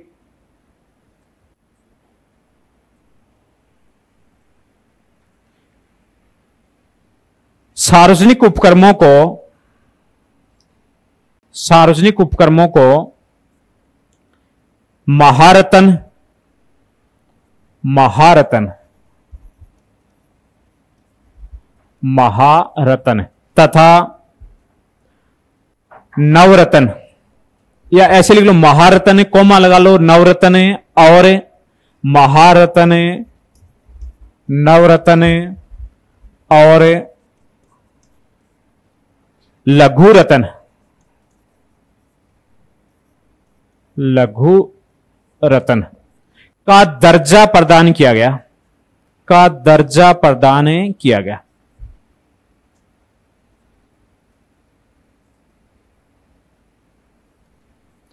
अब प्रश्न सुनो, अगर प्रश्न आ जाए कि सरकार ने सार्वजनिक उद्यमों को महारत्न, नवरत्न और मिनी रत्न मतलब लघु रत्न का दर्जा क्यों दिया, और इनका दर्जा दिया ना, तो इसका दर्जा देने के पीछे क्या उद्देश्य था, ताकि सार्वजनिक उद्यमों को उनके प्रबंधकीय डिसीजन में स्वायत्तता दी जाए, उनको छूट दी जाए कि वो अपने हिसाब से डिसीजन ले ले, अपने बिजनेस के हिसाब से डिसीजन ले ले। और जब सार्वजनिक उपक्रम खुद डिसीजन लेंगे तो उनकी कार्य कुशलता में क्या आएगा, सुधार आएगा।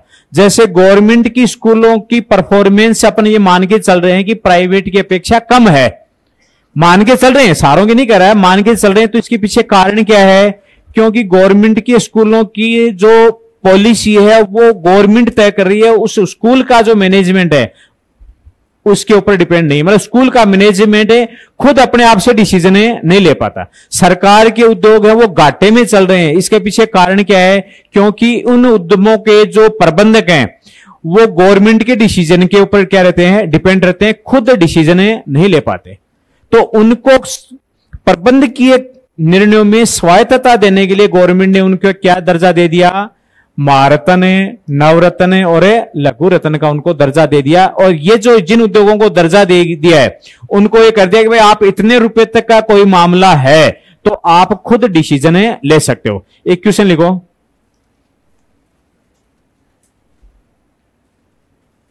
महारत्न, महारत्न कोमा लगाओ, नवरत्न, महारत्न, नवरत्न तथा लघु रत्न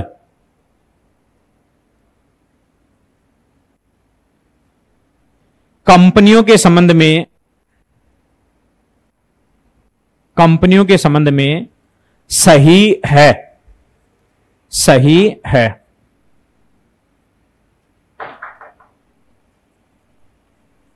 पहला लिखो, यह है दर्जा, यह है दर्जा केवल,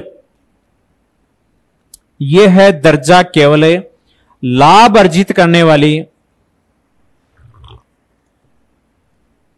यह है दर्जा केवल लाभ अर्जित करने वाली कंपनियों को ही दिया जाता है।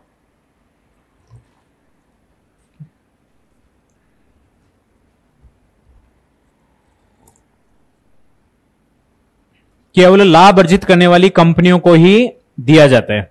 दूसरा लिखो,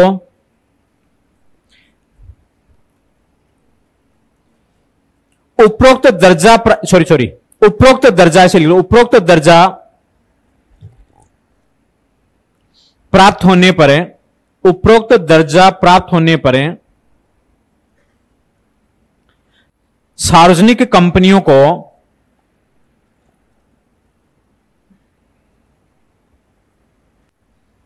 प्रबंधकीय निर्णयों में, प्रबंधकीय निर्णयों में, प्रबंधकीय निर्णयों में स्वायत्तता प्राप्त होगी।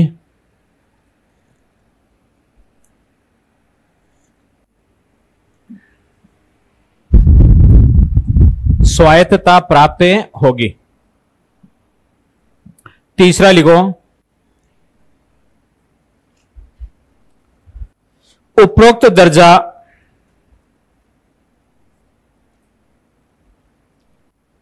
सरकारी कंपनियों के अलावा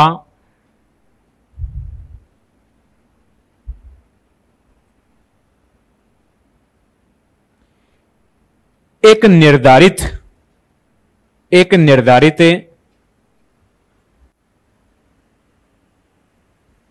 लाभ अर्जित करने वाली, एक निर्धारित लाभ अर्जित करने वाली बड़ी निजी कंपनियों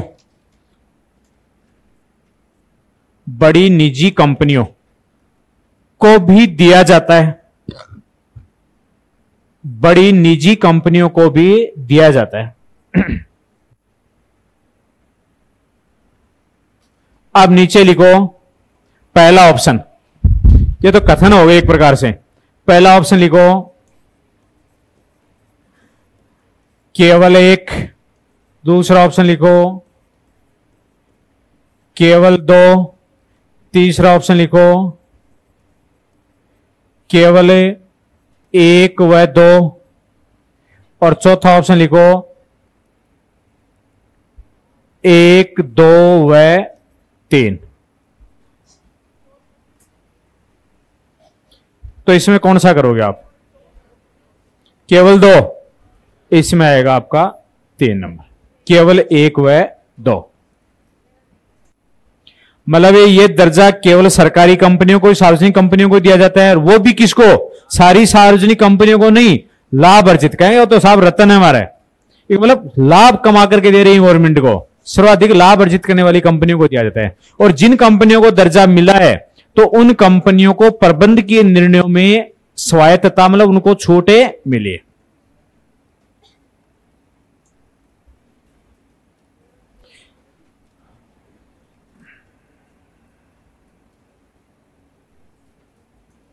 फिर लिखो भारत में पहली बार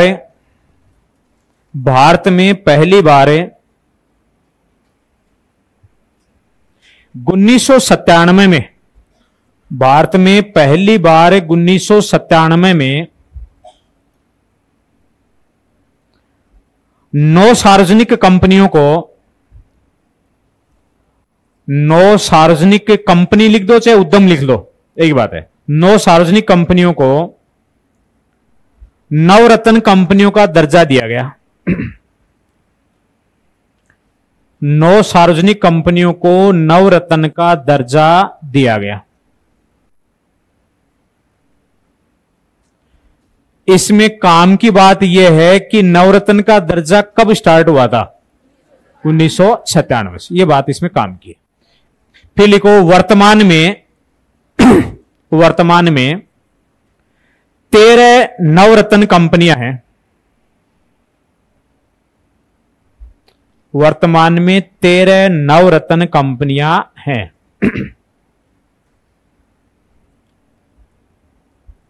आगे आते हैं।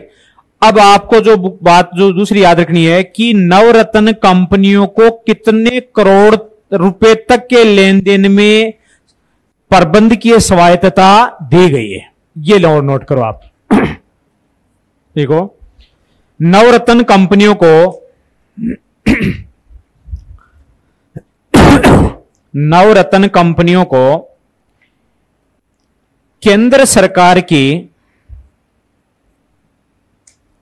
सरकार की मंजूरी के बिना, केंद्र सरकार की मंजूरी का मतलब अनुमति लिख लेना, बोले आप ओब्लिक लगा के, केंद्र सरकार की अनुमति के बिना 1000 करोड़ रुपए तक 1000 करोड़ रुपए तक 1000 करोड़ रुपए तक निवेश करने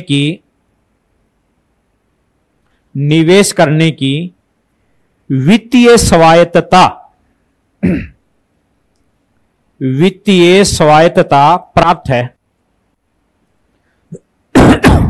1000 करोड़ रुपए तक के निवेश करने की वित्तीय स्वायत्तता प्राप्त है। मतलब 1000 करोड़ रुपए तक का इन्वेस्टमेंट यदि वो करती है कंपनी तो गवर्नमेंट से अनुमति लेने की आवश्यकता नहीं। क्लियर है? कौन सी कंपनियां? नवरत्न कंपनियां।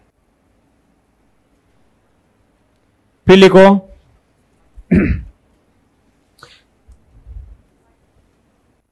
सरकार ने दिसंबर 2009 में सरकार ने दिसंबर 2009 में सार्वजनिक उद्यमों के लिए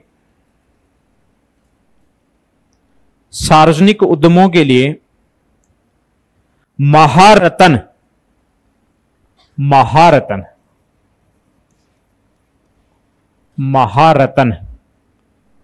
वर्ग की घोषणा की।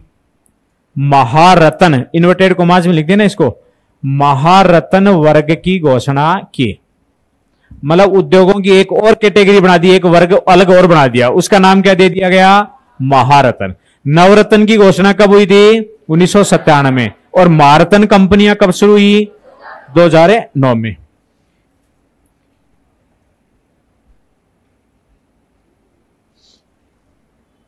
फिर लिखो वर्तमान में 11 महारत्न कंपनियां हैं। वर्तमान में 11 महारत्न कंपनियां हैं। 11 महारत्न कंपनियां हैं। अब उनके नाम तो मैं मेरे हिसाब से लिखा नहीं, रहने दूं मैं। 13 महारत्न कंपनियां। अब जो इंपॉर्टेंट है 2-4 वो उनके नाम में लिखवा दूंगा आपको क्वेश्चन के ऊपर। जो 5-4 इंपॉर्टेंट है जिनको एग्जाम में अक्सर पूछ लेते हैं उनके नाम तो मैं क्वेश्चनों के माध्यम से लिखा दूंगा आपको, है। हाँ वही लिखा रहा हूं। तो एग्जाम में महारत्न कंपनी मेरे हिसाब से नहीं लगता कि आपको नाम पूछ लेंगे, लेकिन फिर भी मैं 5-4 के नाम आपको लिखा दूंगा। चलो फिर लिखो नीचे, महारत्न कंपनियों को 5,000 करोड़, महारत्न कंपनियों को 5,000 करोड़ रुपए के निवेश की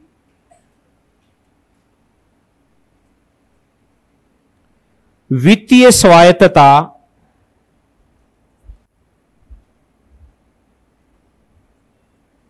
प्रदान की गई है।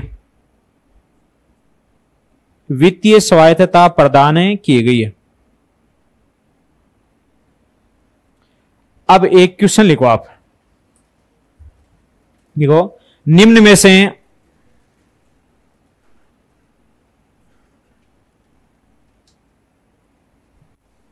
महारत्न कंपनी है, निम्न में से महारत्न कंपनी है।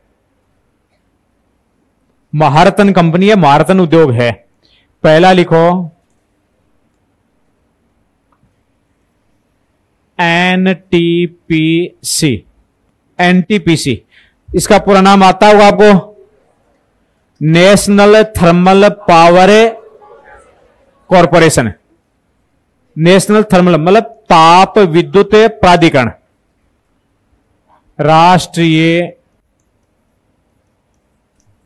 मतलब क्वेश्चन लिखा रहा था यार, ये ऑप्शन लिखाने लग गया हम आपको, ये डिटेल नहीं लिखा रहा भाई। एनटीपीसी लिख दो ना मैं सिर्फ। चलो एनटीपीसी। दूसरा लिखो गेल,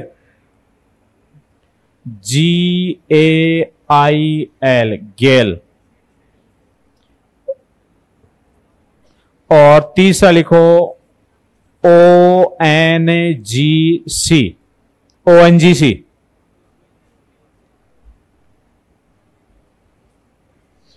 और 4 नंबर लिख लो उपरोक्त सभी। तो इसमें कर लेना आप उपरोक्त सभी। क्लियर यहां तक? इसका पूरा नाम लिख लो, नेशनल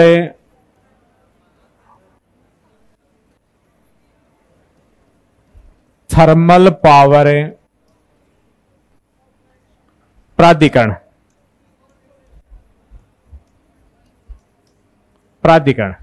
अरे सॉरी मैं हिंदी में लिख दिया, नेशनल थर्मल पावर कॉरपोरेशन।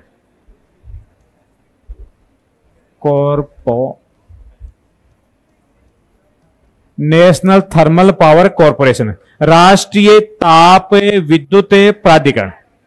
ठीक है, राष्ट्रीय ताप विद्युत। गेल का gas authority of India limited, gas authority of India limited, gas authority of India limited, ONGC, oil and natural, oil and natural gas corporation,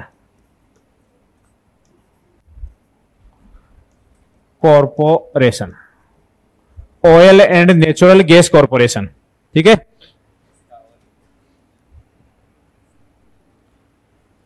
एक लाइन नीचे लिखो, REC,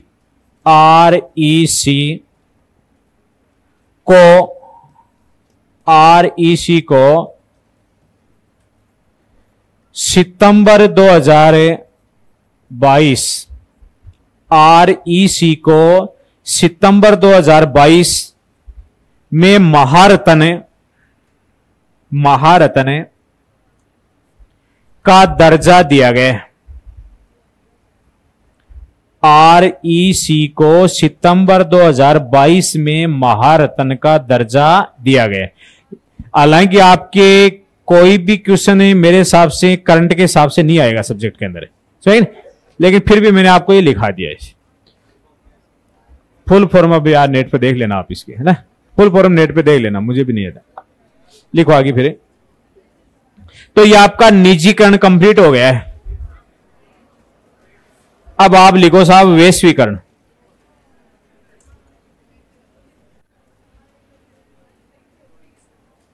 वैश्वीकरण,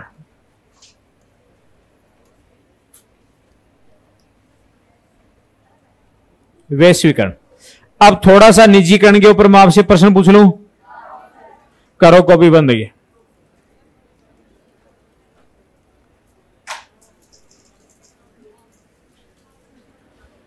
देखो इसमें आपके प्रश्न आपके लेवल पे जो पूछा जा सकता है, एक तो यह पूछा जा सकता है कि निजीकरण क्या होता है या निजीकरण का तात्पर्य है।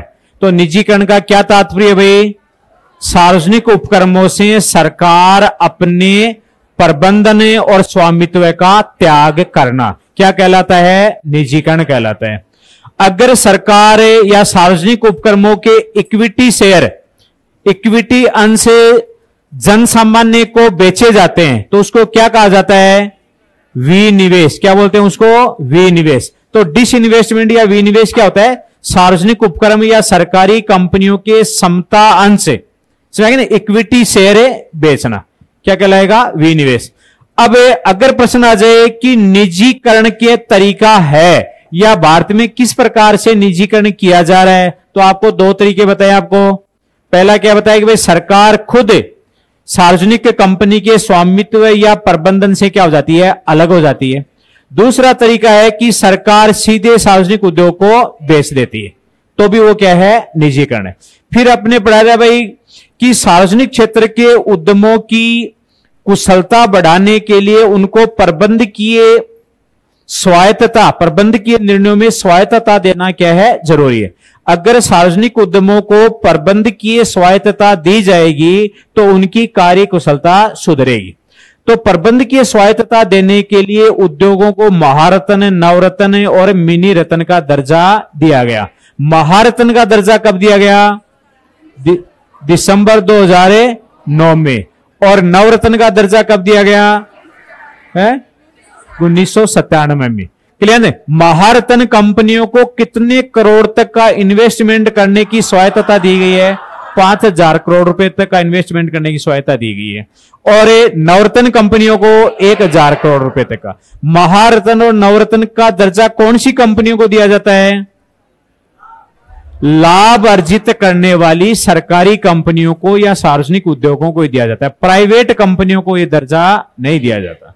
क्लियर थी बात? महारत्न और नवरत्न का दर्जा देने से इन कंपनियों को क्या फायदा होगा? उनको प्रबंधकीय निर्णयों में क्या मिलेगी? स्वायत्तता मिलेगी। बस इतनी चीज आपको इसमें याद रखनी। तो कोई दिक्कत है क्या इसमें? चलो तो वैश्वीकरण, ग्लोबलाइजेशन लिखो।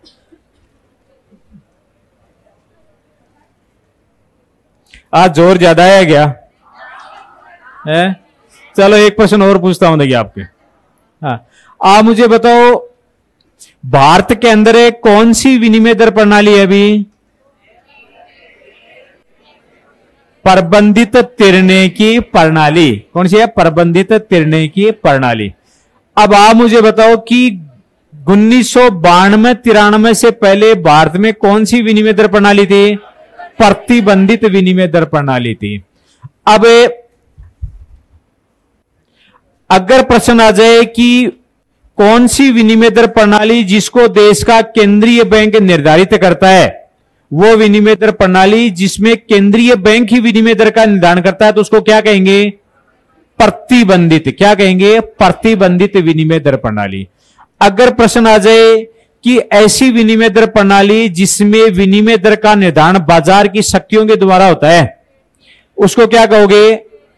मुक्त विनिमय दर प्रणाली या अप्रतिबंधित विनिमय दर प्रणाली। और भारत में भी क्या मुक्त विनिमय दर प्रणाली एक प्रकार से, लेकिन क्या है उसकी कुछ लिमिट तय कर दी गई है, कोई ज्यादा उतार चढ़ाव नहीं आए, इसलिए इसका नाम क्या रख दिया गया? प्रबंधित तिरने की प्रणाली। एक ये लाइन आपको याद रखनी है। एक आपको पता होगा भाई कि विदेशी व्यापार को प्रोत्साहित करने के लिए उदारीकरण के दौरान क्या क्रियाएं की गई थी या क्या पॉलिसी अपनाई गई थी जिससे विदेशी व्यापार को बढ़ावा मिले? क्या किया गया था? तो आपका सीधा सीधा उत्तर होना चाहिए भाई कि व्यापार पर जो मात्रात्मक प्रतिबंध थे आयातों के ऊपर वो हटाए गए। फिर आयातों के ऊपर, निर्यातों के ऊपर वो ऊंची दर से जो प्रशुल्क थे उनको कम किया गया था। अंतर्राष्ट्रीय मार्केट में भारत के निर्यातों की स्पर्धा क्षमता बढ़ाने के लिए निर्यातों पर से निर्यात शुल्क थे उनको क्या कर दिया था? हटा दिया गया था। कोई दिक्कत नहीं है मेरे हिसाब से। तो चलो तो आगे वैश्वीकरण में लिखो आप।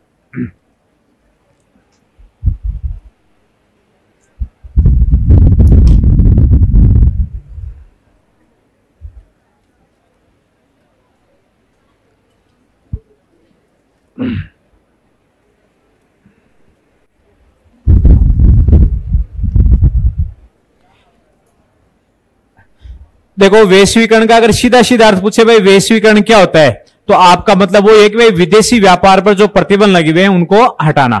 अब लिखो आप लैंग्वेज के रूप में लिखो, वैश्वीकरण। लिखो वैश्वीकरण किसी अर्थव्यवस्था का, वैश्वीकरण किसी अर्थव्यवस्था का,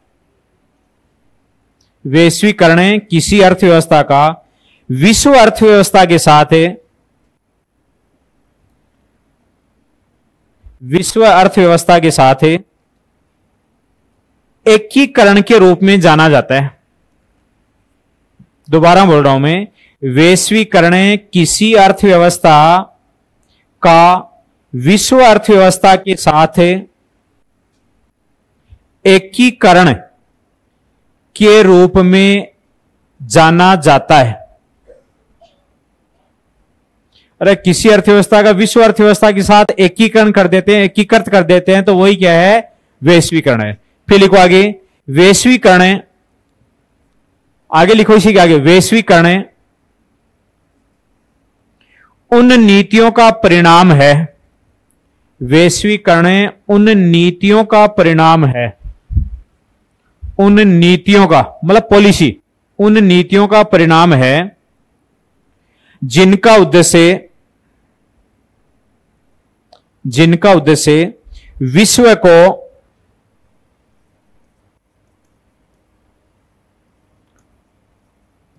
परस्पर निर्भर, विश्व को परस्पर निर्भर और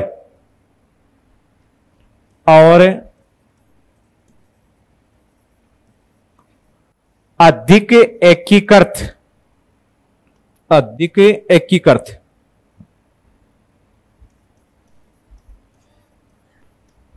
अधिक एकीकृत करना है, अधिक एकीकृत करना है।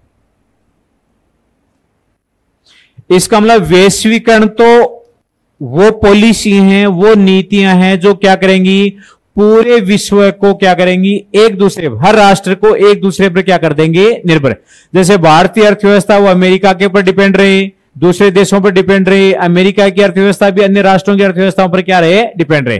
तो परस्पर उनमें क्या करता, निर्भरता लाना और उनको और अधिक क्या करना, एकीकृत करना। आगे लिखो।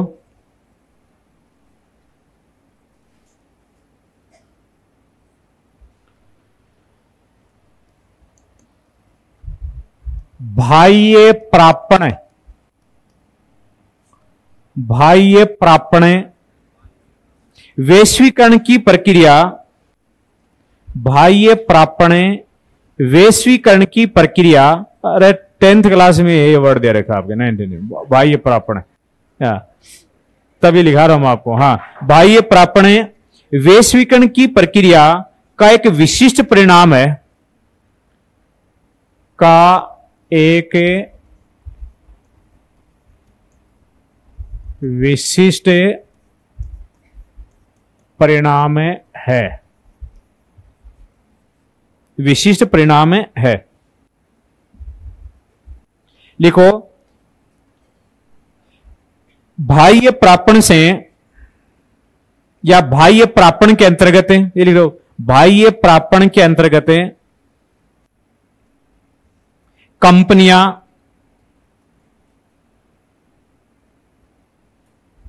किसी बाहरी स्रोत, किसी बाहरी स्रोत, स्रोत को आप संस्था भी लिख सकते हो, किसी बाहरी स्रोत या संस्था से नियमित सेवाएं प्राप्त करती हैं, नियमित सेवाएं प्राप्त करती हैं।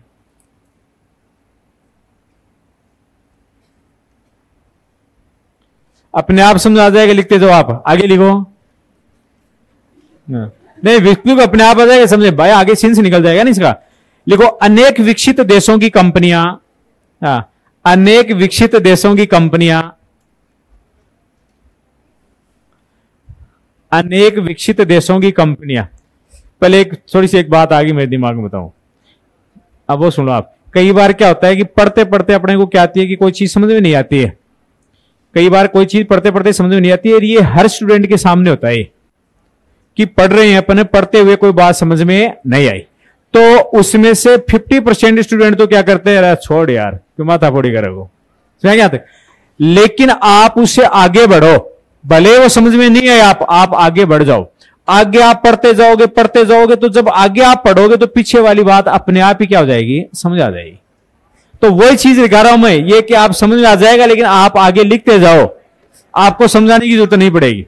नहीं, बिल्कुल ऐसा कि आप पढ़ते समय कोई भी सब्जेक्ट में आपको ये लगे कि इसमें दिक्कत आ रही है, तो आप उसमें रुको मत। आप आज में आपको कोई दिमाग पर बर्डन लेने की जरूरत नहीं है, आप आगे पढ़ते जाओ। आप पढ़ते जाओगे तो वो आपकी क्या, उससे समझ बढ़ती चली जाएगी, और जैसे जैसे समझ बढ़ती चली जाएगी तो पीछे वाली चीज जो आपको दिक्कत आ रही थी वो अपने आप क्या हो जाती है, दूर हो जाती है।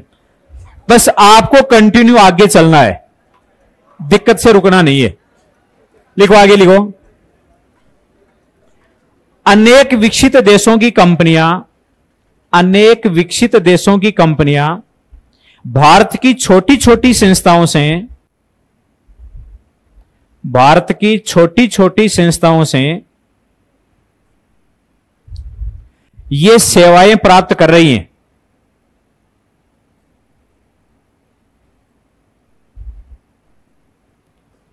ये सेवाएं प्राप्त कर रही हैं। फिर लिखो, भारत की निम्न मजदूरी दरें, भारत की निम्न, निम्न का मतलब कम है, निम्न मजदूरी दरें तथा कुशल कुशल श्रम शक्ति, कुशल श्रम शक्ति की उपलब्धता,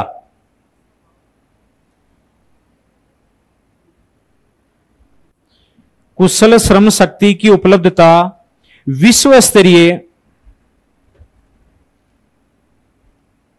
विश्व स्तरीय बाह्य प्रापण का,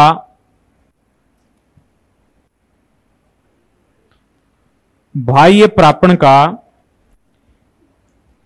एक अच्छा मार्ग बना दिया है, बाह्य प्रापण का एक अच्छा मार्ग या गंतव्य, मार्ग या गंतव्य बना दिया है। अब आप देखो, मैंने इसमें आपको ये लिखाया है कि भारत के अंदर क्या है, मजदूरी की दरें कम है और श्रमिक भी क्या है, ट्रेंड है। विश्व में कहीं भी कुशल श्रमिक सस्ते नहीं मिलते जितने भारत में मिलते हैं। भारत में इंजीनियरिंग किया हुआ भी बहुत कम दरों पे मिल जाता है, मेडिकल किया हुआ भी कम दरों पर मिल जाता है, बीएड किया हुआ है, एसटीसी किया हुआ भी निम्न दरों पर मिल जाता है, ठीक नहीं भाई। बीएड किया है, एसटीसी किया है, इसका मतलब कुशलता तो है ही कि ट्रेनिंग तो आपने ली, आप कुशल में आओगे भाई। आपको यह पता है कि कैसे पढ़ाया जाता है, पढ़ाने की स्किल आपको आती है, आते ना कि भाई इस तरीके से पढ़ाया जाता है, ऐसे पढ़ाएंगे तो वो ज्यादा इफेक्टिव होगा, और इस तरह से पढ़ाएंगे तो लर्निंग क्या होगी, कम होगी, अधिगम कम होगा। ये आपको पता है, क्यों पता है, क्योंकि आपने ट्रेनिंग ली हुई है, आप में कुशलता आई है। अब देखो, भारत में जो कुशल श्रमिकों की खूब उपलब्धता है, कितना है ले जाओ, भारत के अंदर खूब उपलब्धता है, और मजदूरी की दरें भी क्या है, कम है। इन दो वजह से, मतलब इन दो कारणों से पूरे विश्व में बाह्य प्रापण का एक गंतव्य स्थान बना दिया भारत को, कि कोई भी विदेशी कंपनी देखती है भाई कहां से अपने को कुशल श्रमिक कहां से सस्ता मिल सकता है, तो तुम जाओगे साहब भारत में जाओ, बहुत है वहां पर, बहुत सारी आपकी कंपनियां मिल जाएंगी, ऐसे मिल जाएंगी, आप उनकी सेवाएं यहां से ले सकते हो। तो अगर कोई राष्ट्र की कंपनी दूसरे राष्ट्र की लेबर से, दूसरे राष्ट्र की छोटी छोटी संस्थाओं से कोई सेवाएं ले रही है, उनको पेमेंट कर रही है, तो उसी को क्या कहा जाता है, बाह्य प्रापण। ये बाह्य प्रापण वैश्वीकरण से संभव हुआ है। अगर रुकावटें होती कि साहब आप हमारे लोगों को काम में नहीं ले सकते, आप यहां से जो बीएड किए हुए उनसे नहीं पढ़ा सकते, आप ये तो भारत में पढ़ाएंगे आप यहां के जो इंजीनियर है, इन्होंने ट्रेनिंग यहां से की, तो आप सेवाएं कैसे लेते हो, इनका फायदा भारत को मिलना चाहिए। अगर इस तरह के रुकावटें होती, वैश्वीकरण नहीं होता, तो यह बाह्य प्रापण उत्पन्न नहीं होता। तो इससे बाह्य प्रापण से भारत को फायदा है कि नुकसान है, फायदा है, क्योंकि यहां पर कुशल श्रमिक बेरोजगार हैं, तो जितना ज्यादा बाह्य प्रापण होगा भारत को उतना ही ज्यादा क्या होगा, फायदा होगा, और भारत को विदेशी विप्रेषण उतना ही ज्यादा प्राप्त होगा। हो गया यहां तक? क्वेश्चन लिखो एक,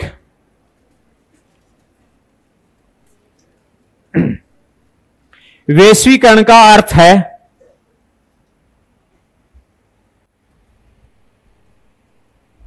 वैश्वीकरण का अर्थ है,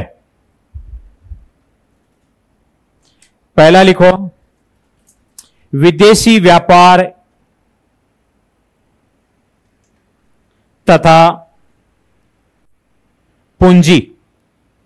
विदेशी व्यापार, एक काम करो, विदेशी व्यापार कोमा लगा लो पीछे, तथा की बजाय विदेशी व्यापार, पूंजी तथा तकनीकी। विदेशी व्यापार कोमा लगाओ, नहीं क्या लिखा है मैंने, व्यापार लिखा ना, विदेशी व्यापार, विदेशी पूंजी, फिर कोमा लगा करके पूंजी लिख ली ना, पूंजी लिख लो, चाहे तकनीकी, तकनीकी, तकनीकी तथा निवेश। दोबारा बोल रही हूं, मुझे लैंग्वेज गड़बड़ होगी, एक भी दो कॉपी दो। देखो मैंने आपको लिखा है विदेशी, वैश्वीकरण का अर्थ है, कोई बात नहीं लैंग्वेज सुधार लेंगे अपने, वैश्वीकरण का अर्थ है विदेशी व्यापार, पूंजी, ठीक है ना, तकनीकी तथा निवेश पर लगे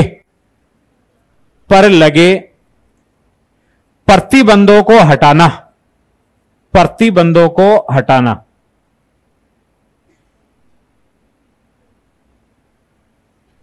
अरे कोई मशीन थोड़ी हो आदमी, भाई एक चीज जुड़ती जुड़ती जुड़ भी तो जाए, अपन भी लैंग्वेज सुधार भी तो ले आपा। भाई मशीन हो तो साहब बटन दबाएंगे मैं जैसी फिक्स, लेकिन मशीन थोड़ी होता है आदमी। तो मैंने आपको वैश्वीकरण का अर्थ है या वैश्वीकरण का क्या तात्पर्य है, तो पहला मैंने लिखा है कि विदेशी व्यापार है, पूंजी है, टेक्नोलॉजी है, निवेश है, उसके ऊपर प्रतिबंधों को हटाना। दूसरा लिखो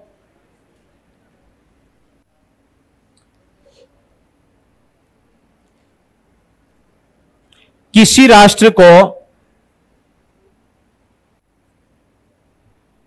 राष्ट्र को विश्व बाजार के साथ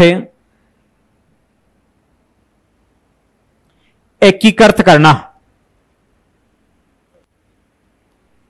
विश्व बाजार के साथ एकीकृत करना। तीसरा लिखो,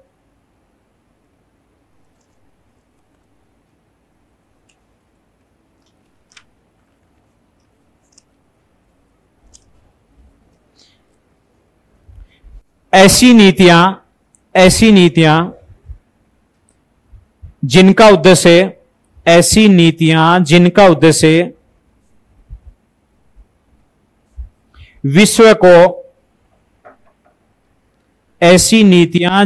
उद्देश्य विश्व को परस्पर निर्भर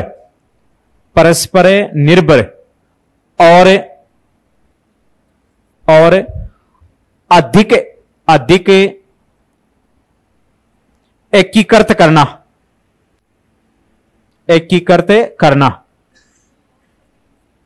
और 4 नंबर लिख लो, उपरोक्त सभी। तो इसमें कौन सा करोगे? उपरोक्त सभी। कहने मतलब वैश्वीकरण का अर्थ आपसे इसमें से कोई भी आ सकता है, ठीक है ना।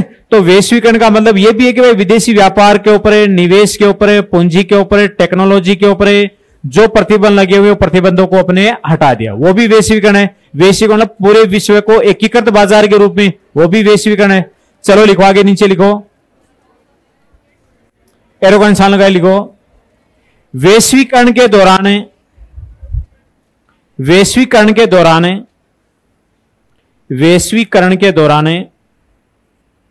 विदेशी पूंजी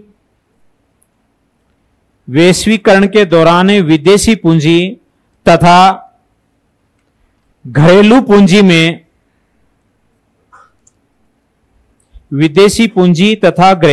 में किसी प्रकार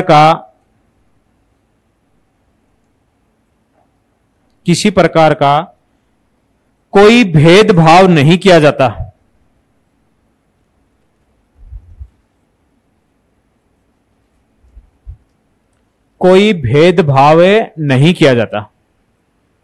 मतलब वैश्वीकरण में क्या है? घरेलू पूंजी, स्वदेशी पूंजी और विदेशी पूंजी में कोई भेदभाव नहीं किया जाता। इसका मतलब हो गया, इसका मतलब ये होता है कि विदेशी पूंजीपतियों को या विदेशी निवेशकों को वो सारी सुविधाएं दी जाती हैं जो घरेलू निवेशकों के लिए आरक्षित होती हैं। वो सारी सुविधाएं उनके लिए भी उपलब्ध कराई जाती हैं। भाई जैसे यहां पर आपके सिक्कर के स्टूडेंट और बाहर के स्टूडेंट है, तो उनको कोई नोट्स देने में कोई भेदभाव बरता जाता है क्या? नहीं बरता जाता ना। तो वैसे क्या है, वैश्वीकरण में भी क्या है, घरेलू उद्योगपतियों को या घरेलू निवेशकों को और जो विदेशी निवेशक हैं उनमें किसी प्रकार का कोई भेदभाव नहीं होता, वो सारी सुविधाएं उनको भी मिलती हैं।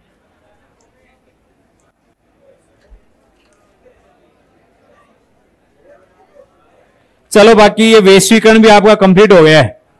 अभी इसके अंदर आपको ये सुधारकालीन नीतियों के पॉजिटिव पॉइंट भी अपन पढ़ेंगे, इसके नेगेटिव पॉइंट भी पढ़ेंगे, WTO पढ़ेंगे। अभी WTO भी तो दे रखा है आपको, चलो फिर कल करवा देंगे।